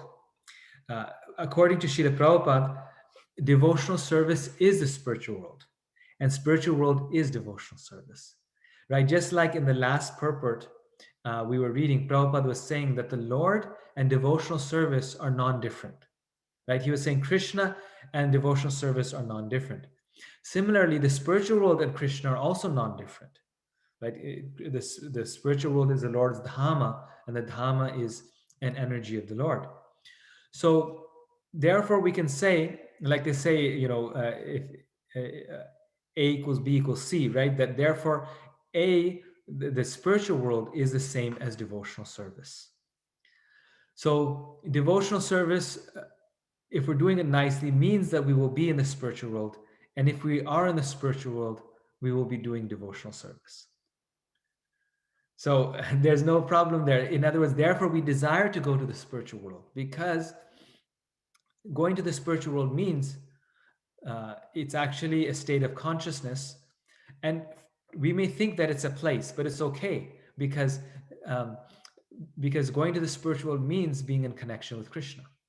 And if we're in the spiritual world and we're not serving Krishna because we're enjoying ourselves there and only interested in the pleasures of the spiritual world but not interested in Krishna, then we simply won't be in the spiritual world. Well, one devotee came to Prabhupada and they said, "Oh, Prabhupada, I don't want to go to the spiritual world. I just want to be here and serve you life after life, Srila Prabhupada."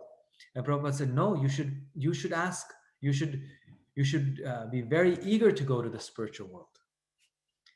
So why did he say that? Because we don't know right now what the spiritual world is. We're thinking it to be separate than service to Krishna.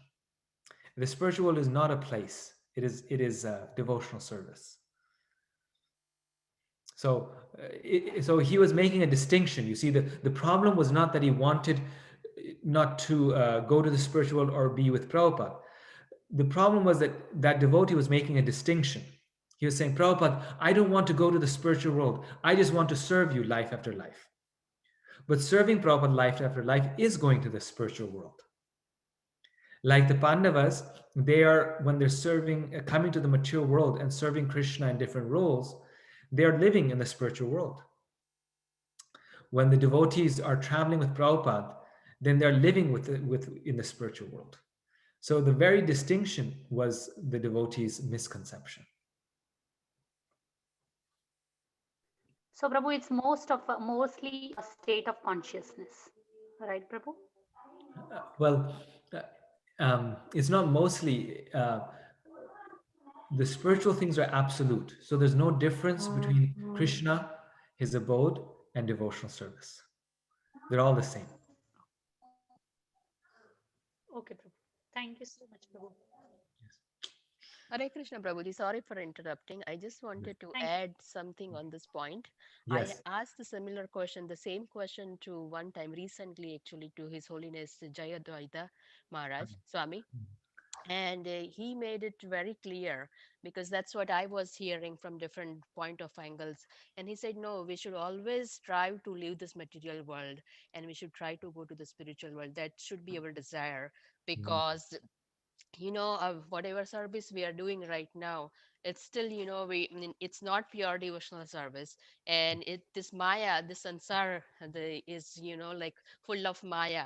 So we can, anytime can be, direct into maya and leave Krishna. So once we go to the spiritual world, there are very, very less chances to, to fall down from the spiritual world, because we have already experienced coming to the material world. So he said, we should always strive to go to the spiritual world. He says, Prabhupada specifically told us that, you should always aim for the spiritual world. Thank you, Mataji, for adding that point. It's a very nice point. And here we were reading in the slides, Krishna was saying the same thing. We were seeing that one should always seek the spiritual world. One should seek out that place. Yeah, Krishna was saying in the translation, he was saying a person should seek out the spiritual world. So it's Krishna's instructions. It's our service to Krishna because it is Krishna's instruction. And in this regard, what I remember, Prabhupada said that we are not on that level. We should not act beyond our level. We're not on that level to simply desire the spontaneous love for Krishna and that I don't need to go to the spiritual world. No, like Jayadvaita Maharaj is saying, that for full purification, and because we're so much in the quagmire of this mature life, we should want to go to the spiritual world. We have to, for full purification. At the same time, we should not see a distinction. That's just the point that I would add to that our service, if we do it nicely to Krishna, is our spiritual world. In other words, also we can have that consciousness also that we're in this material world, but jivan mukta sa uchyate. In Nectar of Devotion, we will come to that verse where it says that while living in this world, a devotee can be fully liberated. So this is the true meaning of what the spiritual world means. So yes, very nice points. So next is Swati Mataji. Hare Krishna Prabhuji, Dandat Pranam, Jai Srila Prabhupada. Wonderful lecture. My apologies, I cannot turn on my video right now. Okay, yes. My question was, Prabhuji, that, I think in verse 5 or 6, Lord Krishna mentions that once you reach my abode, you don't come back. So I've had this question for a while. Then we are also told that, at one point, we were all with him and we came back to the material world. So how is it different this time around? If you're already with him, we did come back. And then now this time, if we go back, how will we not come back? Very nice question. So the difference is that this time when we go back, we have the experience of the material world.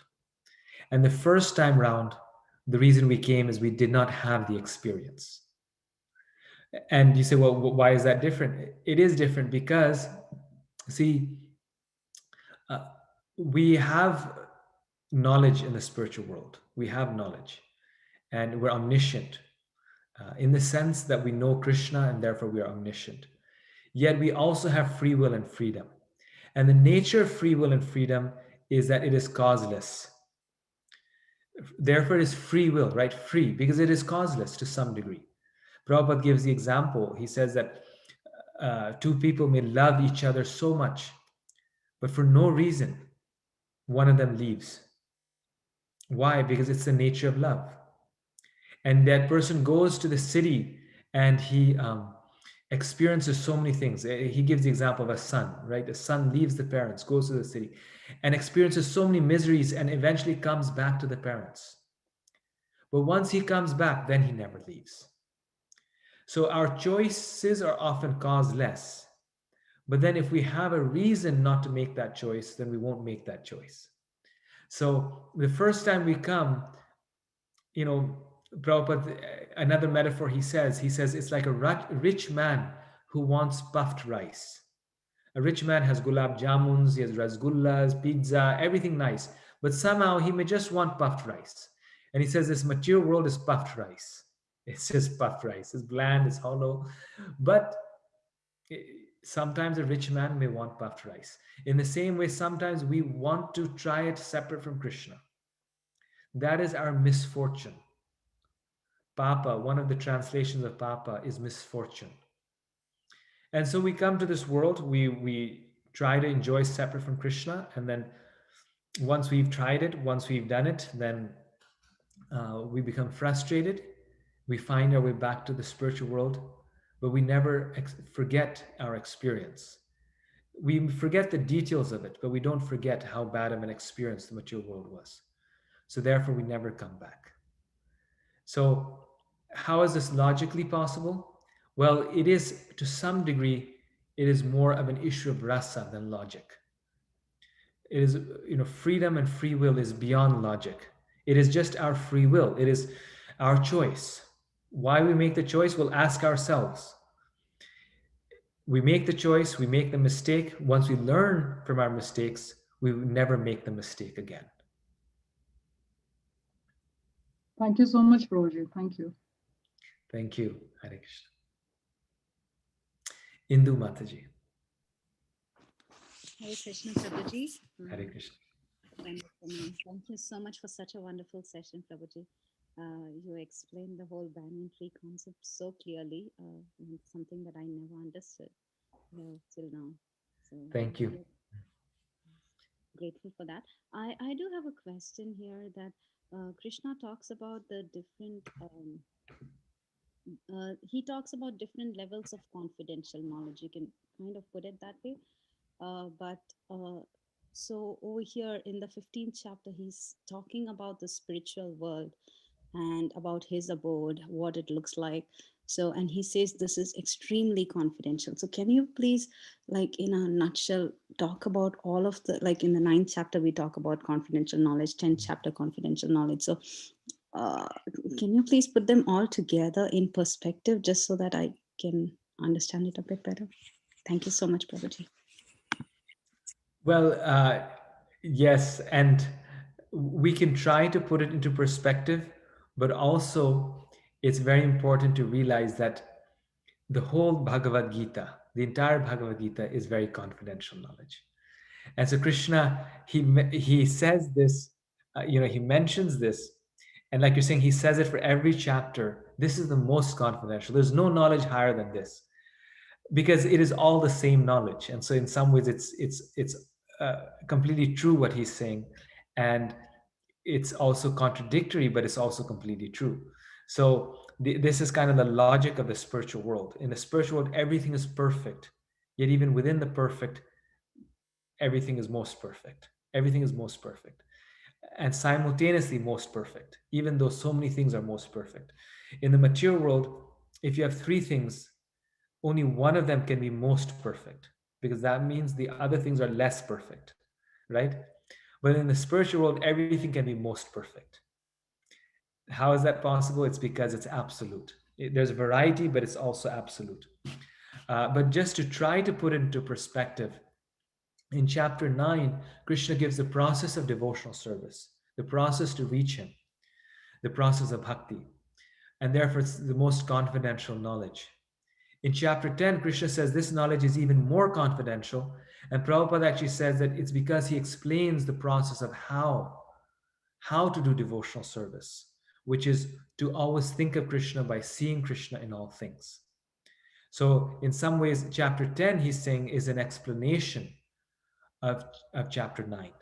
It's also a description of the goal, which is, describing who Krishna is, the object of devotional service, how Krishna is present in everything.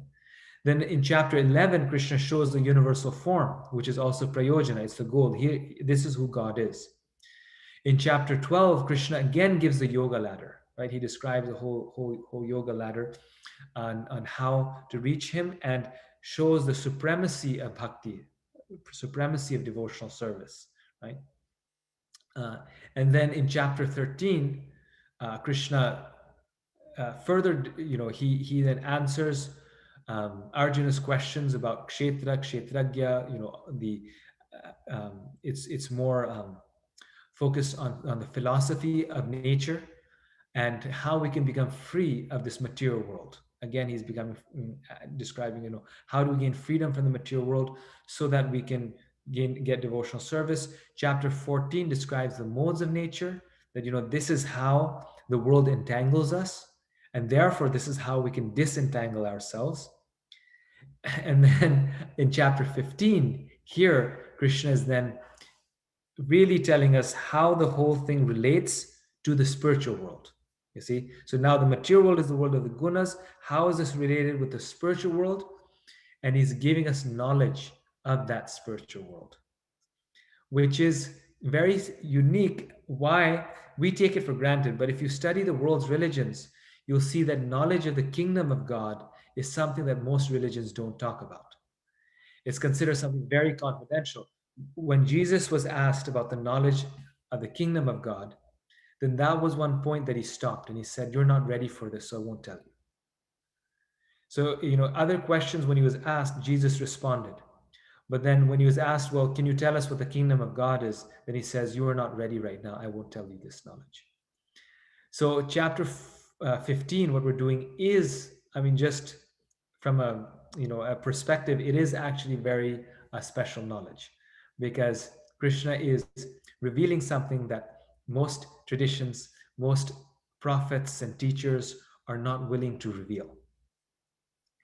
And that's the nature of the spiritual world. So. Thank you, Prabhuji. Thank you very much.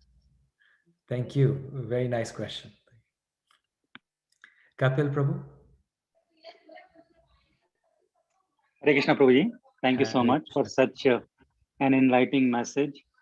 Prabhu, I have a twofold question. So the first one is, if we look at the verse number 18 or verse number 19, Krishna, why and what, like who is the Supreme Personality of Godhead? So the Purushottam aspect of it.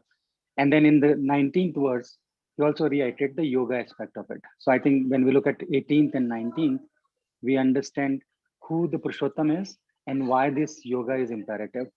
But even after reading that, it's hard to put it in the simple words, this concept of Purushottam yoga.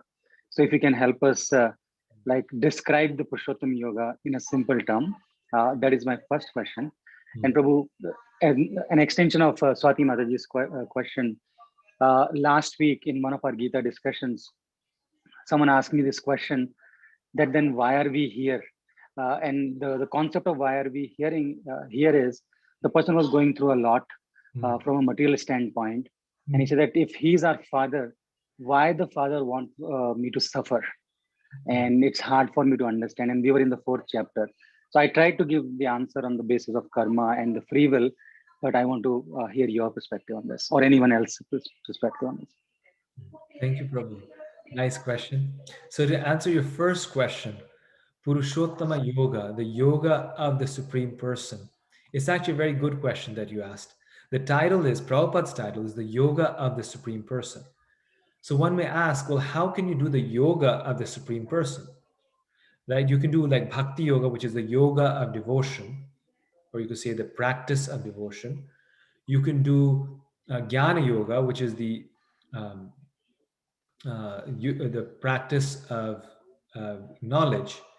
But how can you do Purushottama yoga, which is the yoga of the person of God? I mean, you're not God, so we're not God. So, so yoga, the word yoga can also mean pathway.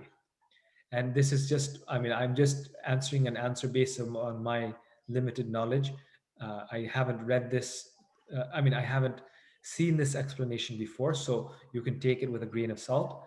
Yoga can also means pathway, not just practice, but pathway. So Purushottam Yoga in this context means the pathway to Purushottama, to God, the path to God. Purushottam Yoga is the path to God, Purushottam. Which 19 and 20, like you're seeing Krishna saying, I am the supreme, the infallible, beyond everyone, and the path to me is through bhakti.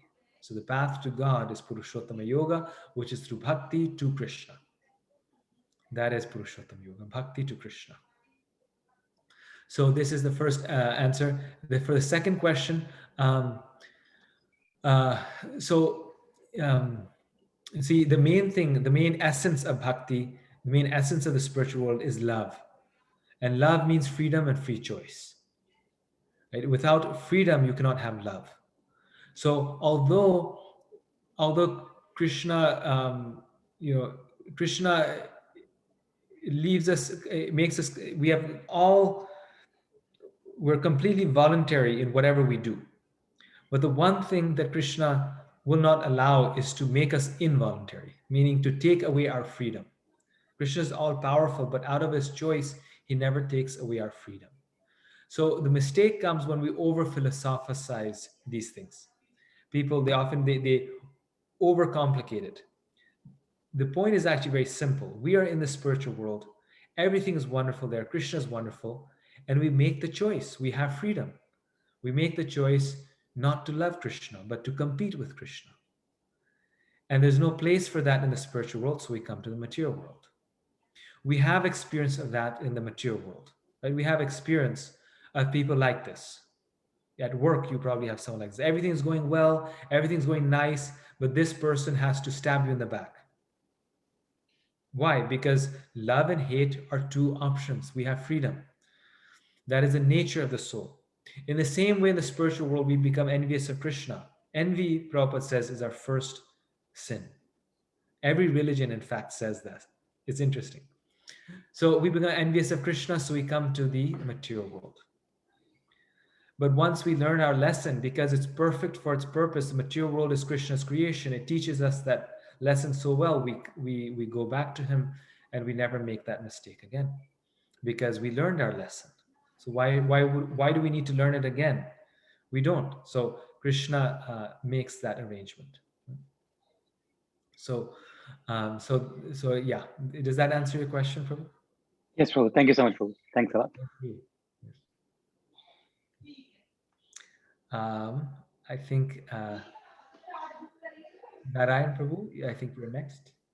Hare Krishna, Prabhuji. Hare Krishna. This refers to the 14th chapter, 27th verse, Prabhuji. Okay. Is there any difference between super soul and supreme Godhead? I see. Is there any difference between the super soul and the supreme personality of Godhead? Yes. No, there's no difference. But the super soul is a manifestation of Krishna. The super soul is a incarnation of the Lord. So there is a difference in the sense that Krishna's Paramatma feature does not exhibit all the opulences of the Lord in the way that he does as Bhagavan.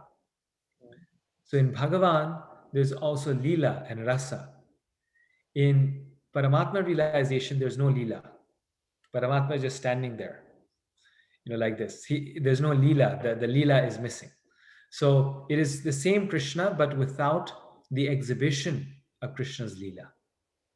Yeah, very clarified. Thank you, Prabhuji. Another question is, what is sinlessness? What is sinlessness? Yes. Yeah, Yes. that refers to the 15th chapter. Yes, so this is actually what we were discussing, right? Prabhupada gives such a nice definition. He says the word anagha means sinless one. One is freed from all sinful reactions. Um, uh,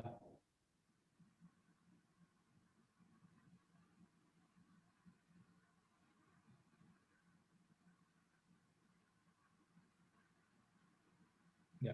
But devotional service is so pure and potent that once one is engaged in devotional service, he automatically comes to the stage of sinlessness. So sinlessness is the stage of devotional service because then there's no reaction. And again, your question is actually a very nice question because we think that sinless means to do good. If you're doing good things, you're sinless. But not really, because when we do things in sattva gun, when we just plain good, then we get a good reaction. So we still get a reaction that we have to enjoy or suffer. Right? We're still, in some sense, if sin means getting a reaction, we still get a reaction. But devotional service, there's no reaction. Therefore, we are sinless. Hare Krishna, Prabhuji. Thank you. Thank you. Very nice question. Thank you. Sulbha Mataji?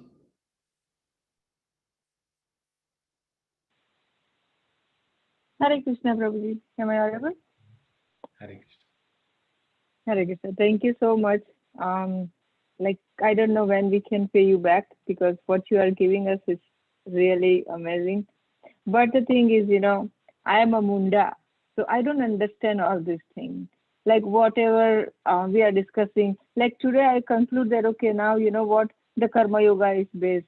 So tomorrow I'll say, okay, this yoga is based. Now Krishna is Supreme Lord. So every day, I'm coming at the new conclusion. I don't understand, like, I don't remember everything. I don't understand everything. So my question is, what is the real conclusion? Like, how do I just, do the things which is, I'm following the correct path of, Bhagavad Gita. So, if you can explain me on that, and like sometimes I get angry, sometimes I, feel happy, sometimes I do more devotional service, sometimes I can do. So I don't know, whether we are going on the correct path or not. So if you can explain on that. Very nice question. One thing you'll notice when you read the Gita again and again, you'll notice that every chapter comes to the same conclusion. And both Krishna and Srila Prabhupada come to the same conclusion. And that conclusion is actually described here in this particular passage, which is directly from Prabhupada's purport on the last verse of this chapter. And Prabhupada will do something that at the end of every chapter, in the final purport, he will summarize the essence of that chapter. It's just a fact. Every chapter you can go to the Gita, the last verse, the last purport, Prabhupada will summarize the essence, the most important part of that chapter. And the funny thing is, it's always the same. It's always the same. And this is really the essence, I think, personally. I think this is such a beautiful point here. Prabhupada actually covers all the parts of it. Wherever devotional service exists, the material contamination cannot exist. Devotional service, bhakti yoga to the Lord and the Lord himself are one and the same because they are spiritual.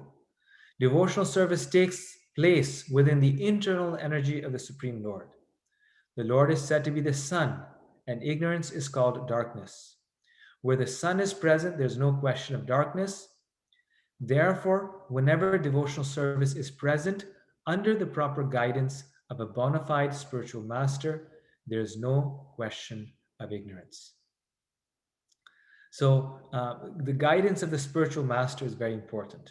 And if one thing comes through all of this reading that you'll do, is you'll seek the guidance of a spiritual master, and take shelter of them, inquire submissively, render service, because this is actually the secret here. The last sentence. Prabhupada says this 2 or 3 times in the Gita. The secret of success is performing devotional service under the guidance of the spiritual master. So So it's spiritual life is actually very. Prabhupada says it's simple for the simple.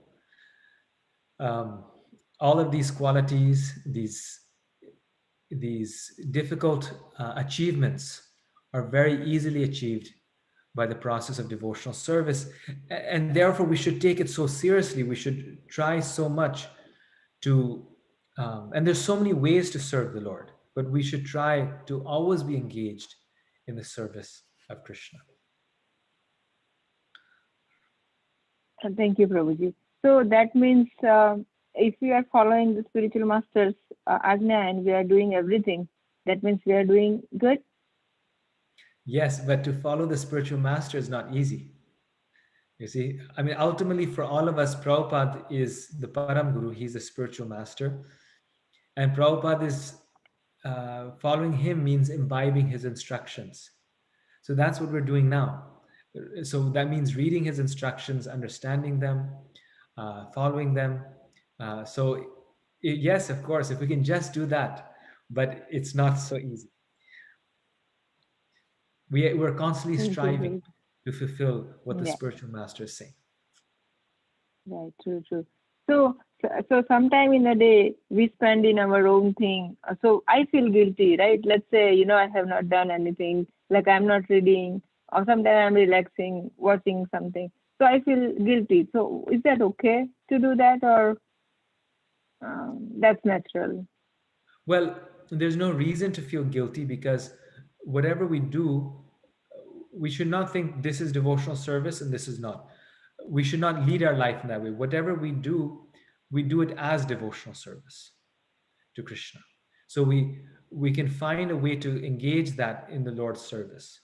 Now, of course, if we sit and watch a movie for 2 hours, then we may feel guilty after that, because a movie, meaning like a Bollywood film or something, or Hollywood film, then we may feel guilty. Okay, I just spent this time and it was wasted.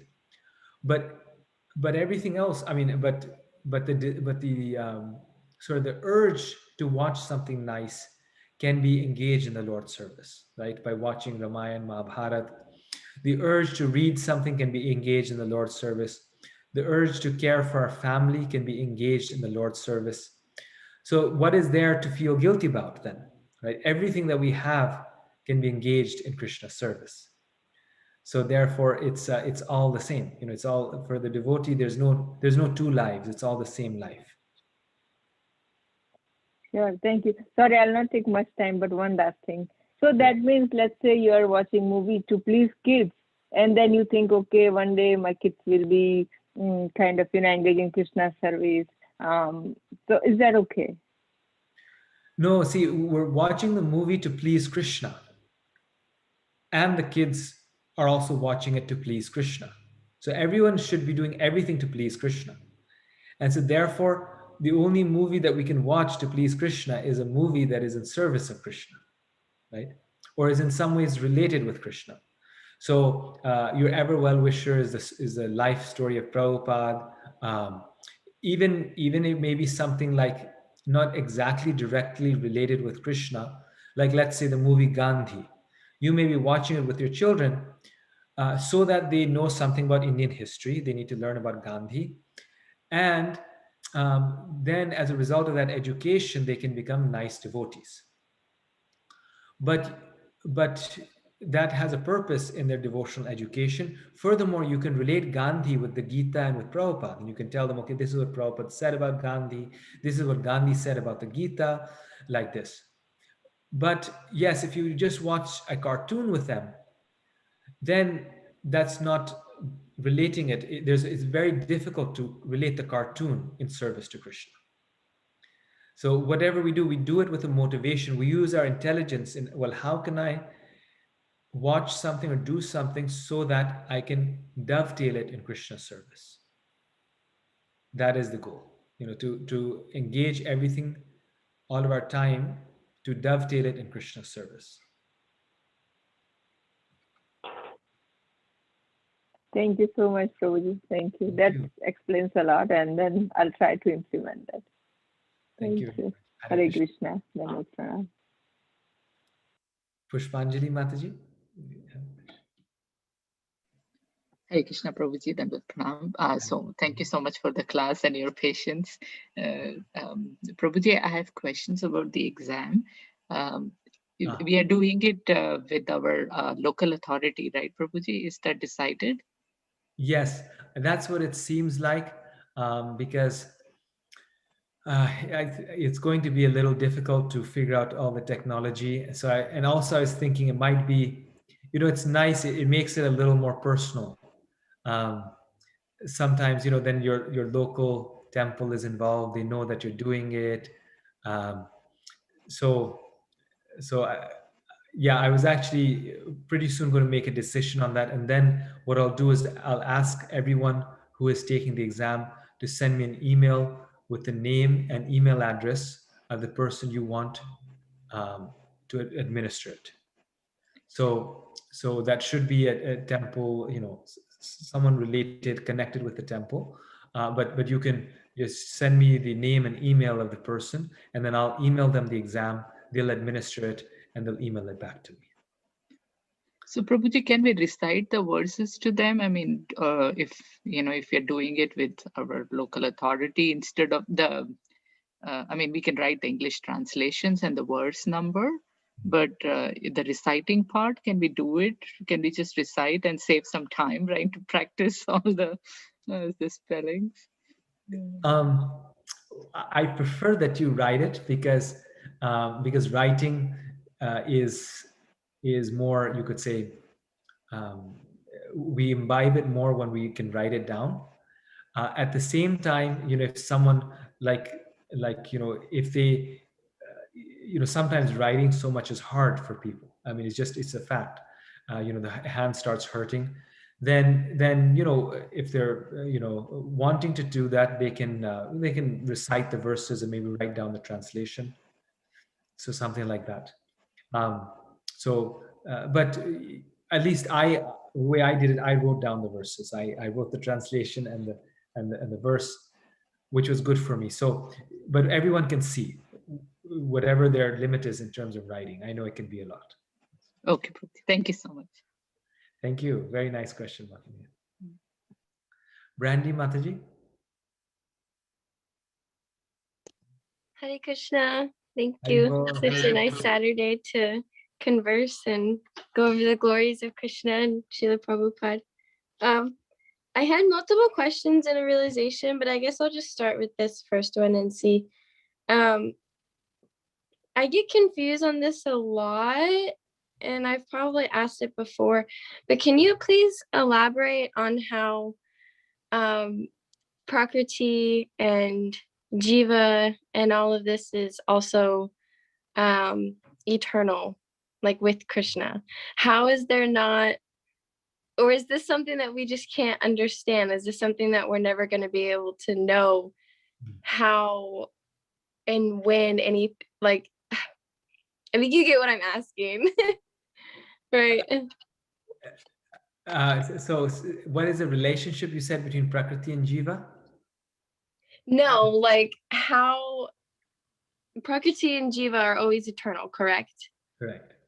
Okay, can you please explain like how they're not separate from Krishna then, or like how, if Krishna is eternal, right, and these things are also eternal, so how did they ever like come from him? How did they ever, do you get what I'm saying now? I see. I totally see what you're saying. Okay, very good. Yeah. Complicated.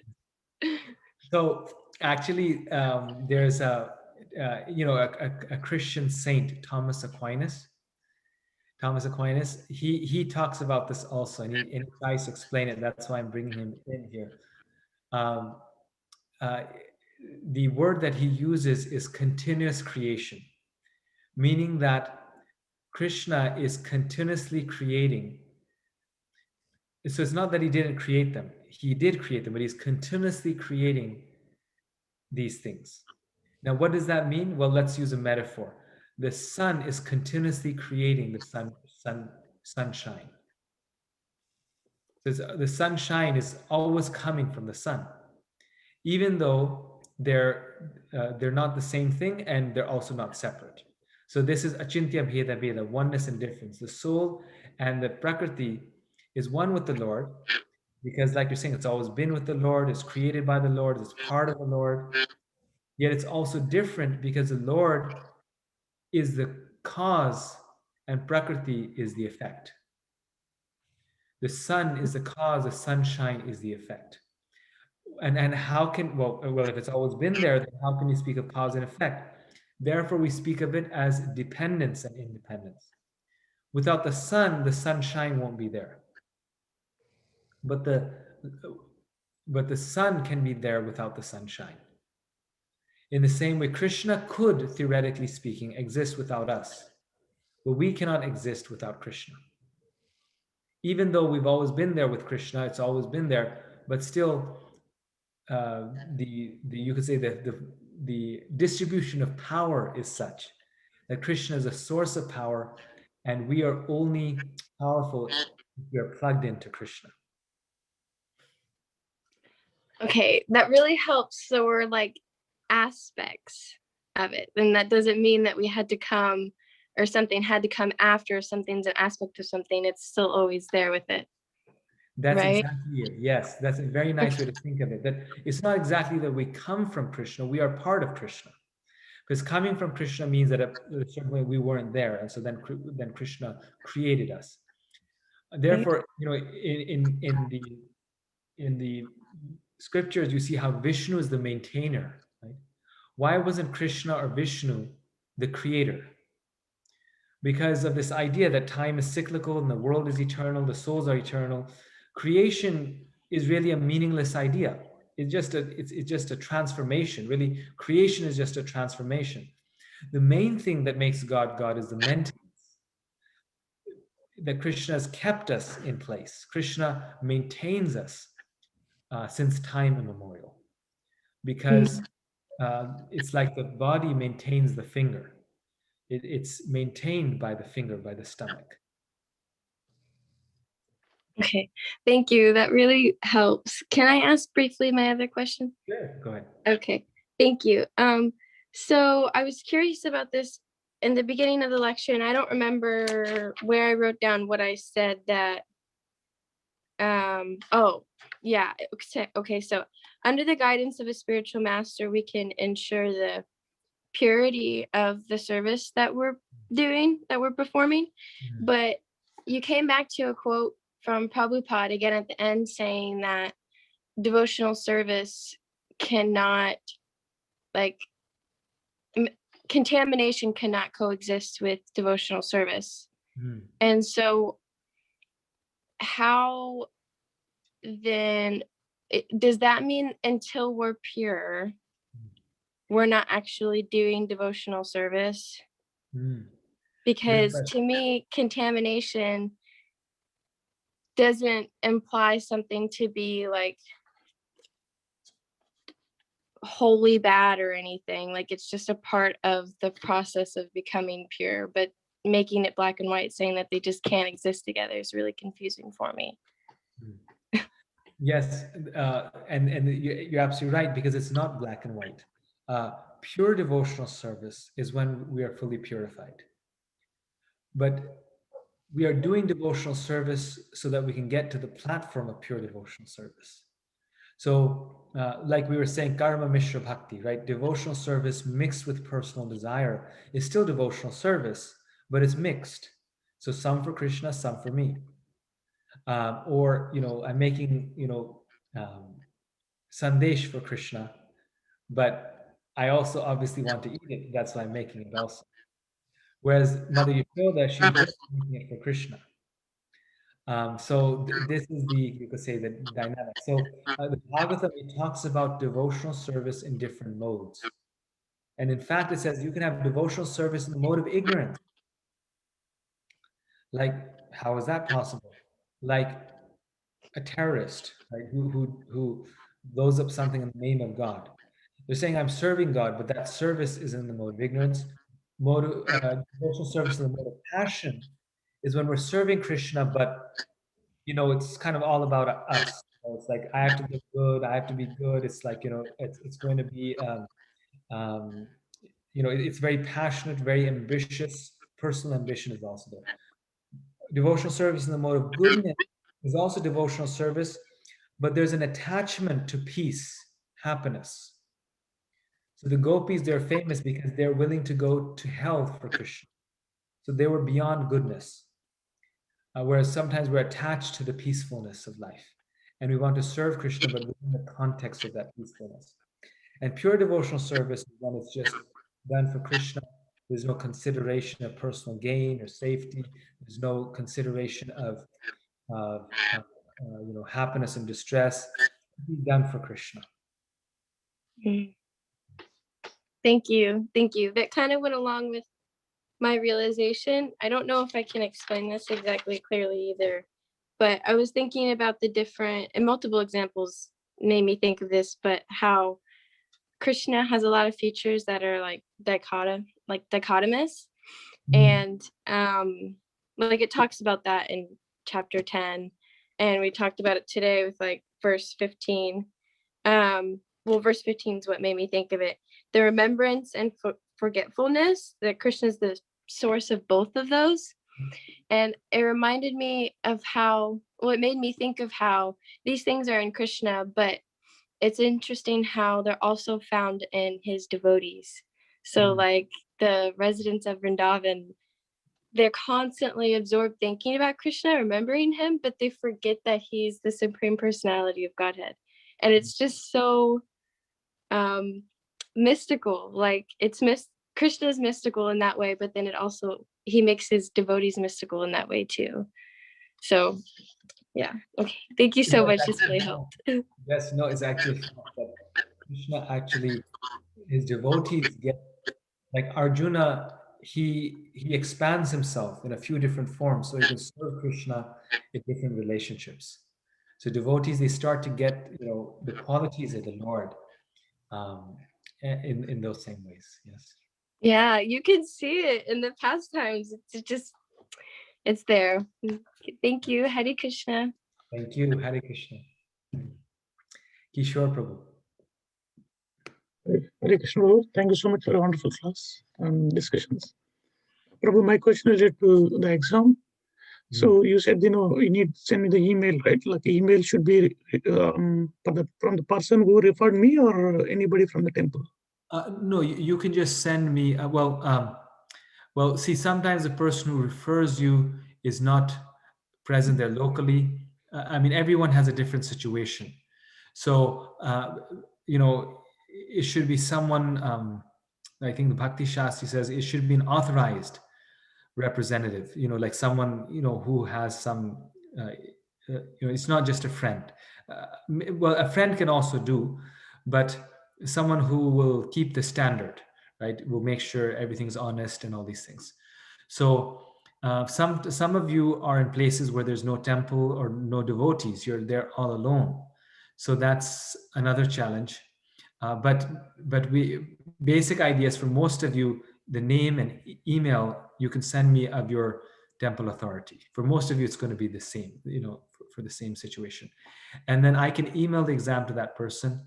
You'll take the exam, and I have an app on my phone. It's very easy. You can just scan it and send it back by email. And you can help them with this, like scan it for them. Or if they have a scanner, they can scan it and send it back. They can obviously mail it to me also. I can give my address and they can mail it.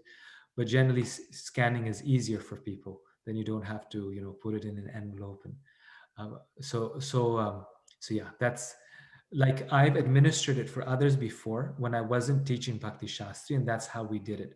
They came and basically we just set them in a room, and for 2 hours, 3 hours, they were busy taking the exam. Once they were done, or in the middle, just going and checking, no phones there, no nothing like that. And then once they were done, we would scan it and email it back to the instructor. Okay. So probably we have to write 27 verses, right? 27 verses and eight questions, and the overall understanding of the Bhagavad Gita. Yes. Is that correct? That's correct. So 3 parts: the verses, the questions, which will be multiple choice, and it very well could be more than 30. It could be maybe 50, but you'll just have some questions to answer, and then that short summary that you're writing. So the writing work is actually not so much. You're writing the verses and you're writing the short summary. The rest is just circling. So you just have to multiple choice. And the summary about. Yeah. But the multiple choice questions, they'll be from our homeworks. So that's why it's important that before taking the exam, everyone completes the homework, because I'll take it directly from the homework and the homework you have done. And so therefore I'll do it in a way that unless you do the homework, you'll struggle with the questions or it'll be difficult for you. Like sometimes in the homework, I ask the meaning of certain terms or certain passages. So those are all nice questions for multiple choice. In other words, I'm taking the homework questions and I'm turning them into multiple choice questions. Pretty much that's what it is. Not taking all of them, but maybe taking the ones that were a little difficult. So the idea here is not to surprise you at all. There's no trick questions. There's no, the idea is not to make it difficult. The idea is just to check that you've done the work. That's the idea of the exam. It's just an assessment. And the reason is because this is the way Prabhupada wanted exams. He said that we should not tax people's brains with difficult exams. He said the exam should just be there to check that they're studying, basically that they're doing the work. So yeah, that's okay. One last, the verses can we write in the order or just you have to give the order to write? So my plan was to give you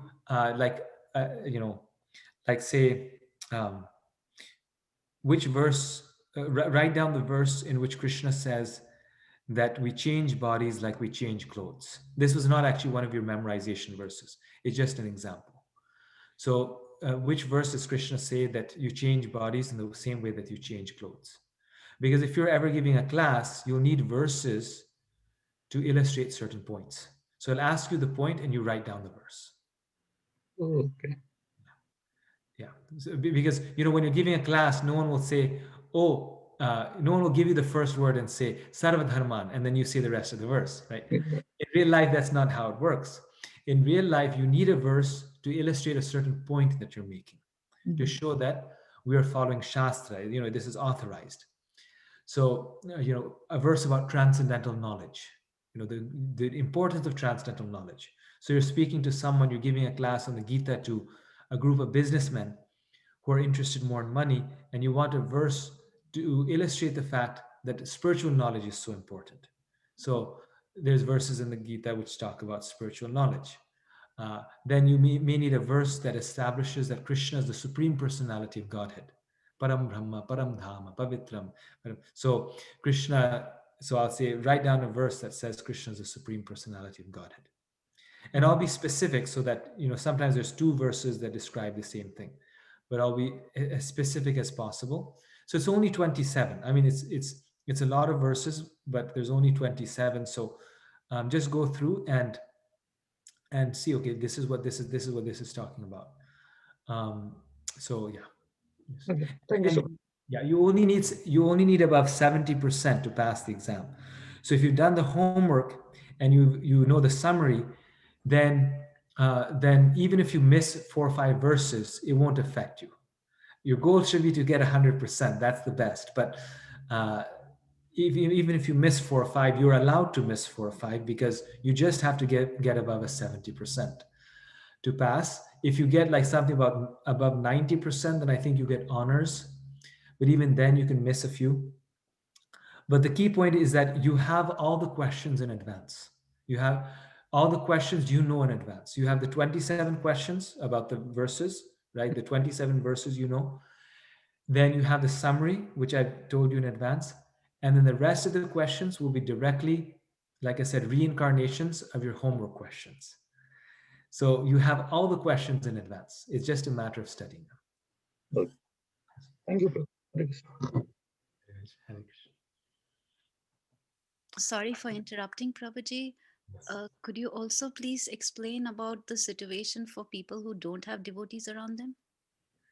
Yeah, so I was hoping not to have to encounter that situation. I would be in that situation. Yes.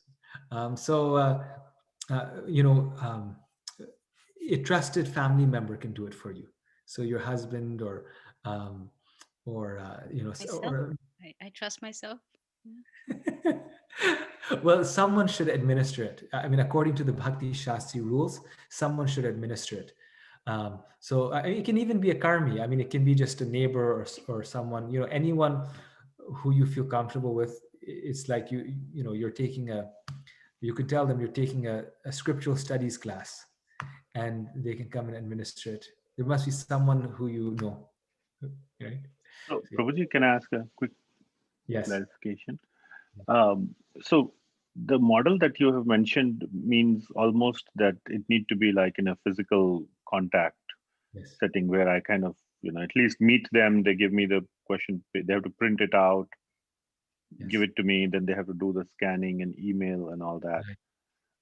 My kids are doing some kind of exams online and all, where they are monitored over Zoom, and they, or over some, video conferencing, and they do the exam. And while they are being monitored, they themselves do the scanning and email it out to you in front of, while they are watching. So all that happens in a contactless way.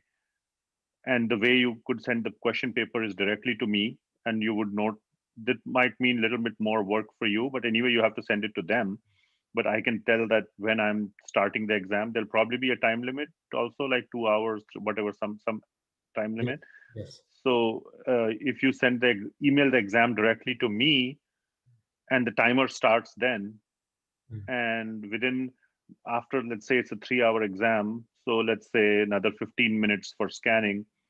So after 3 hour 15 minutes, you should receive the scanned thing back from me. While you get a confirmation from them, they have been watching me all the while for those 3 hour 15 minutes. Right. That way, the work on them is also reduced. I'm just trying to find a way to find somebody like this who would agree to do it for me, Right. with minimum work for them, because the more easy I make it for them, the more likely they are to agree to do it. And plus, if they don't have to meet me and they don't have to bother with scanning and all, I'm thinking of a couple of people, but they are kind of all who would kind of get freaked out if I told them, oh, you have to do this scanning and all that stuff. So I'm trying to make it easiest for them. Is that somehow something that can be made possible? Yeah, I mean, doing it over Zoom, it is a little tricky because it's with so many students, it would not be easy. No, just between one and that person and me is what I was saying. You and them. Okay, I see what you mean. You and them. Right. Yeah. I mean, especially with the COVID situation, then it really is between you and them. You see, like in the sense, even with the other people, I can't ensure that your trusted person is actually doing this personally and how carefully they're watching you. Then I'm giving sort of my trust to that person. So whoever that person is, however you both decide, you can do it. Because see, the point is that even in person, someone could just walk away and let you keep your phone next to you, and they can look up verses on their phone and write them down. You see, like there's 100 ways that if that person chooses, they can allow a different method. So my duty based upon Bhakti Shastri is to assign someone who will monitor it for you, and that person has to be a responsible person. Traditional settings, it's the temple authority. But in non-traditional settings, which many people are, that is someone assigned who is trustworthy, and how that person administers it to you, that's between you and them. So, but can you do one little thing, that email me the exam at a particular time, and I send you the scans after that, and they can send you an email saying, yes, I monitored him from this time to this time on this date. You can match it that you sent me the exam at that time, so I couldn't have had the questions before that. Yes. And you know that I sent you the scan back at this time, so that's what you will evaluate. Right. They can tell you directly that they monitored me from that particular time to that period, so that way it all matches up, and they don't have to bother with emailing and scanning. So what I can do is say I can email it to them, and they can immediately forward it. They can forward it to you whenever the right time is. Okay. And then you can scan and send it to them, and they can email it back to me. But basically, I can email it to them, and they will need to email it back to me. That's the basic. And then definitely most of the time the students do the scanning themselves. The proctor doesn't. So you scan it and then you send it to them and they send it to me. So this way, there's just basically that checks and balances. That okay, this is there was someone there who knows you, who ensured that the standard of the exam was maintained. Okay, but you wouldn't mind getting an email from them, which was basically a forward from me. Yes, yes, because they are the quality control. They are ensuring that I know this person is being done in a trustworthy way. And yes. Okay. Yes, Trevor. Thank you. It's a nice point. And others can also do this because I know it's COVID time. So Prabhu's suggestion is a good suggestion. If you can't meet in person and you don't want to, you shouldn't be forced to. So you can make some arrangement over Zoom to do it. So that is a way, because one-on-one you can actually watch people. Like, if the screen is set like this, you can see what the person is doing. So right. That's a great way to do it. Actually, it's a great idea. Yes. Kalavati Mataji. Hare Krishna Prabhu. Hare Krishna. Thank you so much for the wonderful class today. I had a question about the three shloki. We had the Chatur shloki in chapter 10, and I was wondering who spoke the three. Obviously, Krishna spoke the three shloki. Who did he speak it to? And also, are there any other shlokis? I've heard of the Uddhav Gita, and I'm just wondering whether there's any relation to that. Maybe you can just give me some, very brief summary on all the different types there are, please. Thank you. That's a nice question. Actually, the Tri Shloki Gita, it's spoken by Krishna to Arjuna here in this Gita. So it's spoken by Krishna to Arjuna, and you don't hear of it very often. And I truly don't know where the source of this is, that this is the Tri Shloki Gita. If someone finds this out, please let me know, because I was wondering about this while preparing for the class myself, like who actually said this, but it's there in the study guide, and it's, apparently it's well known. So this is a Tri Shloki Gita. We have a Chatur Shloki Gita. We have a Chatur Shloki Bhagavatam. As you know, the Chatur Shloki Bhagavatam is there. Uddhava Gita is called Uddhava Gita because Krishna spoke it again. So it's a Gita, and it's spoken to Uddhava. Therefore, it's called Uddhava Gita. Bhagavad Gita is like the original one, and it's spoken to Krishna. So therefore, it's like that. So Uddhava Gita is spoken to Uddhava, and the interesting thing about the Uddhava Gita is that it follows the Gita that we are reading very closely. It's very similar to the Bhagavad Gita, both in content and in style. It's more philosophical. It's more difficult to get through. I think it's bigger, also longer, but it does cover many of the same points that the Gita does, like karma yoga and all these things. So Krishna, he gives the same message to Vivasvan, to Arjuna, to Uddhava, same instruction.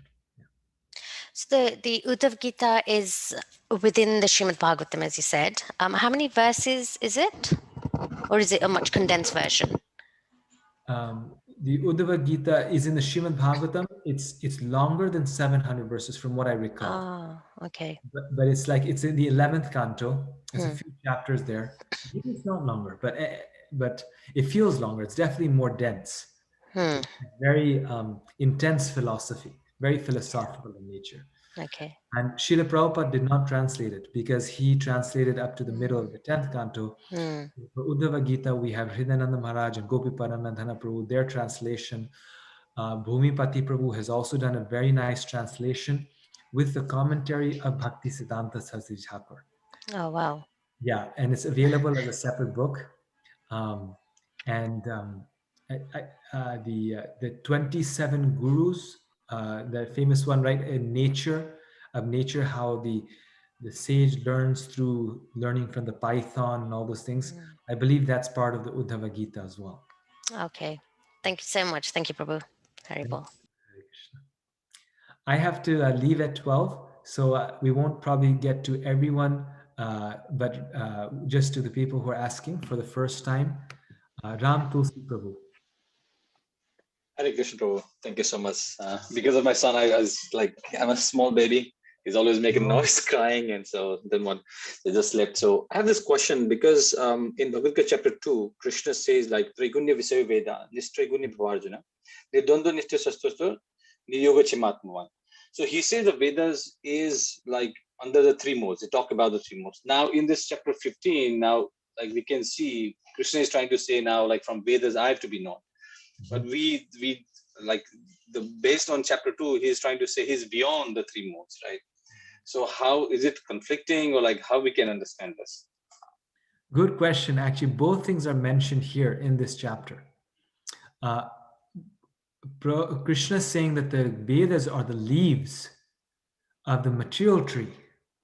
Right? He says that the leaves of this tree are the Vedas. Why? Because the Vedas inspire people towards ritualistic work, which keeps them in the three modes of material nature. So the ritualistic ceremonies and rituals in themselves, they elevate people's consciousness. That's why they're given. It's essentially regulated sense enjoyment, so that through those regulations, our consciousness will be elevated. But they don't free one from the three modes of material nature immediately. It's a very, very gradual process. Now, the goal of the Vedas, the goal of doing our dharmic duties more nicely for God, is that eventually we will give up our interest for the material things and the material pleasures and just surrender to God. And therefore, in this verse now, the verse that you're referring to in the 15th chapter, Krishna is saying, I am the goal of the Vedas. I am the result of the Vedas. I'm also the writer of the Vedas. Why? Because the Vedas, they themselves are primarily dealing with the three modes of material nature. And therefore the Bhagavatam, right, it's only talking about Krishna because it's meant for people of a very high consciousness. But the Vedas, they're talking about all sorts of things, but they are gradually elevating people. So they're still leading towards the same goal. They're still, the eventual result of them is that one will cross the three modes and reach Krishna. But it's very easy to take a few lifetimes and take a detour on the Vedic path, and to want to get mystic powers, become a demigod, become a great yogi or a great pandit through the practices of yoga, mentioned in the Vedas. So therefore, it's like it can be helpful, but if someone doesn't know the goal, it can also be entangling.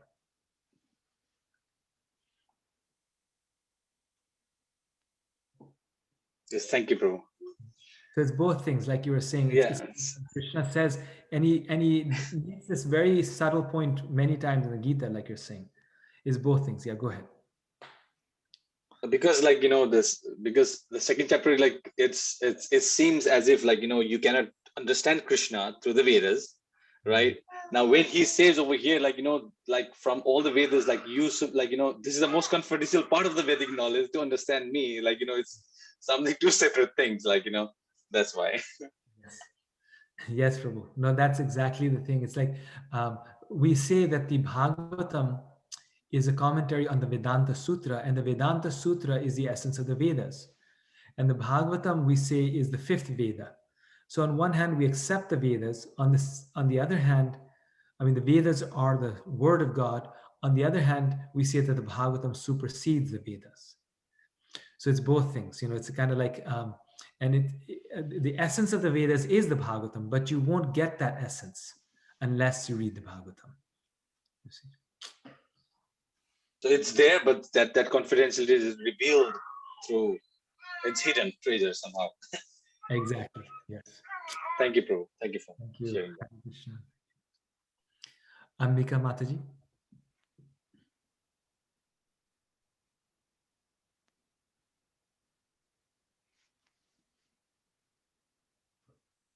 Oh, no, yeah, 16, 17, and 18.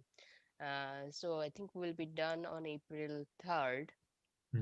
And the April 10th is where So I think April 10th we can take an exam. Or I think you said initially that it depends on the person who is going to supervise you. It depends Exactly. on your schedule and their schedule. So it could be any time during that week or the following week or any other week. Do you have any timeline? Like, do you want everybody to finish by end of April? I mean, is there a certain timeline? Yes. Yes. So that's a very good point. So that's one of the reasons I want to email it to your proctor and have them email it back to me, is because then I don't have to be concerned about exactly when is a good time for both of you to meet. Essentially, I email it to them. I'll email it to them, maybe on the 17th or when was it? Yeah, April 10th. So I'll email it to them, sometime that week, and they'll have it, and then you can take, maybe a period of 2 weeks, and then I'll give you a final date that by this time I should have it back, and then I can submit it to the Bhakti Shastri board. I can send it all to them. So so that's why it's I think, yeah, actually that's a good deadline. We can make it like, well, see, I don't want you to be still taking the exam and preparing for this and also trying to do the Nectar of Devotion, which is our next book. So um, I was also thinking it would be nice to take a week's break, just because everyone needs a break. So if we had the exam one week and you had another week that was just off, then that second week could be the buffer. So if someone gets delayed and you need more time to prepare, or your proctor is busy, then I could give like basically 2 weekends. Let's put it this way: you can have 2 weekends, and then right after that, the next weekend we start with the Nectar Devotion. So those of you who are on time, you'll take it, and then the next week you can get off. And those of you who need more time could take the extra week and then take it the following, and then not have a week off and just start the Nectar Devotion the next week. So, Prabhuji, when is the earliest date you said to take the exam? I just wanted to negotiate with them as to what date, so that's why I was asking. Yeah, so just remind me again, Mataji, when was the weekend for the exam? So do it. we are finishing up on April 3rd. That will be the last chapter, chapter 18. And then we can take the test as soon as we can, I guess, as soon as you give us the test, to the proctor. Yes. So on the 3rd, we finish chapter 18. Then you need time to finish the homework for chapter 18. Yes. And then you need some time to prepare for the exam. So, I mean, let's do it like this. I'll send it out because I'll need a little time to make the exam also. So I'll send it out on the 9th, which is Friday, latest. I'll send it out. And those of you who prefer the early schedule, you can take it on the 10th. But those of you who need it 10th or 11th, or any weekday also after that, you essentially have a full 10 days. So you have the 10th, 11th, and then the whole week, the following week. And then you'll have the 17th and the 18th also to take it. And then we'll start Nectar of Devotion on the 24th of April. Okay. So I can maybe use the date 10th if I wanted to negotiate with them to set the time. Yes. And Prabhuji, what will be the duration just to make sure they can budget that time? I don't know exactly, but I think between 2 to 3 hours. Okay. Yes. Okay. Yeah. So if I budget if I budget 3 hours with them, that should be plenty. Yes. If it's less, then I'm sure nobody would mind. Yes. Hare Krishna Prabhuji. So can I just have a request, one more request? I mean, this is just a point that I want to throw. So we are thinking that, we could start Nectar of Instruction on April 24th. And, the first week of May 1st is, the new month. I mean, should we allow like maybe a couple of more days or weeks so people, have different schedule? And now some of us are also taking COVID vaccine, so I mean, somebody is taking a vaccine during that week or following week, somebody gets sick or somebody has some family issues or anything can happen, So is it a possibility to allow another week and start Nectar of Instruction? So maybe allow until 17th or 18th, and then, I guess start the Nectar of Instruction from May 1st. Just the thought, so people can have a little bit more flexibility. My only concern is that I don't want to give too much of a break, because what happens is that we lose our momentum, and if we get too relaxed, then it's hard to get back into the mood. Um, so um, also, I started this with a commitment to get it done, in a certain period of time. So I was actually thinking 1 week. Honestly, I just wanted to give 1 week, but I think 2 weeks if we give it, then at the very minimum, even if people take it on the 17th, they'll still get a full week off where they're not doing any homework or anything like that. So they'll get a full week of complete break. And then we start on the 24th. And we'll be starting with the nectar devotion. I actually agree with that. I would even prefer if we started it on the 17th instead of 24th, because of the momentum thing that you're mentioning. It's going very nicely. Yes. I don't know. There'll always be mixed views, but I'm on the other side. Exactly. And so that's why I feel the middle ground is the 24th. That's why I think so, because just because the reality is I should give time to do the 18 chapter homework. So if we do chapter 18 on the 3rd, people need a week to do that. And then they need a week to prepare for the exam. And so I think 17th is very fair. So and it also allows for some break. It's and then you have the whole 19th, 20th, 21st to the 23rd completely off, and then 24th we start the next book.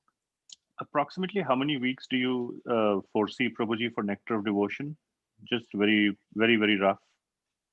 I cannot say right now. Actually, I haven't even started looking into that. I've taught it actually once before, so I have to remember how long it took, and so yeah.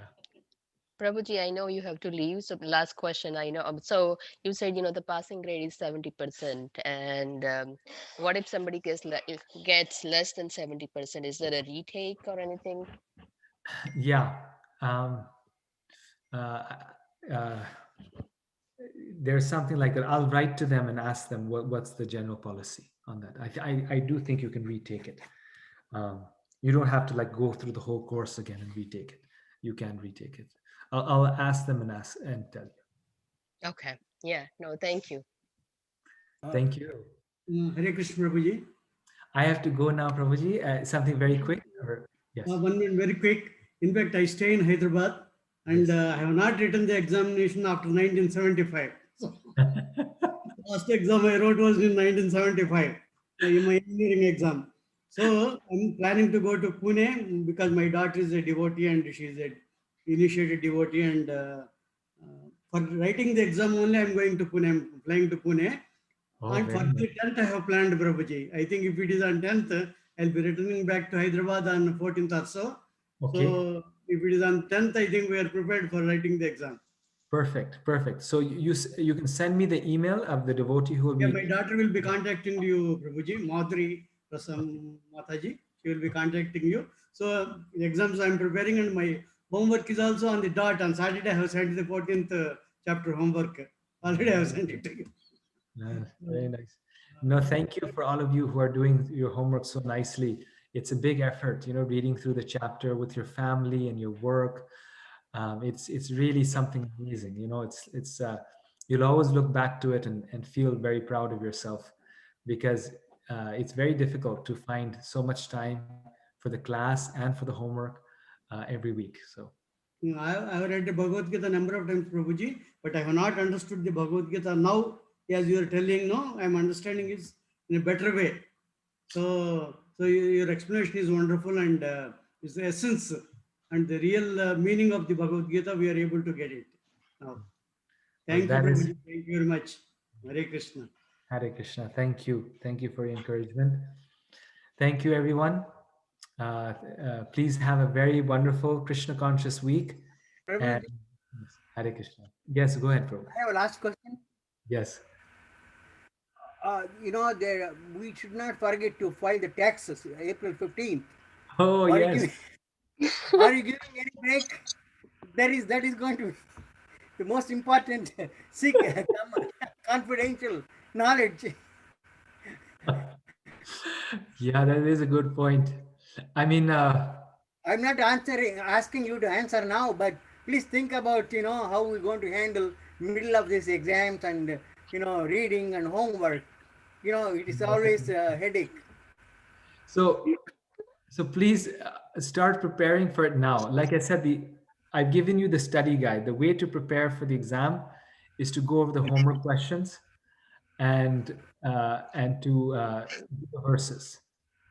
So the rest will be easy for our devotees. It won't be. I'll try to make it hard, but it won't be so difficult. But the main thing is the verses. So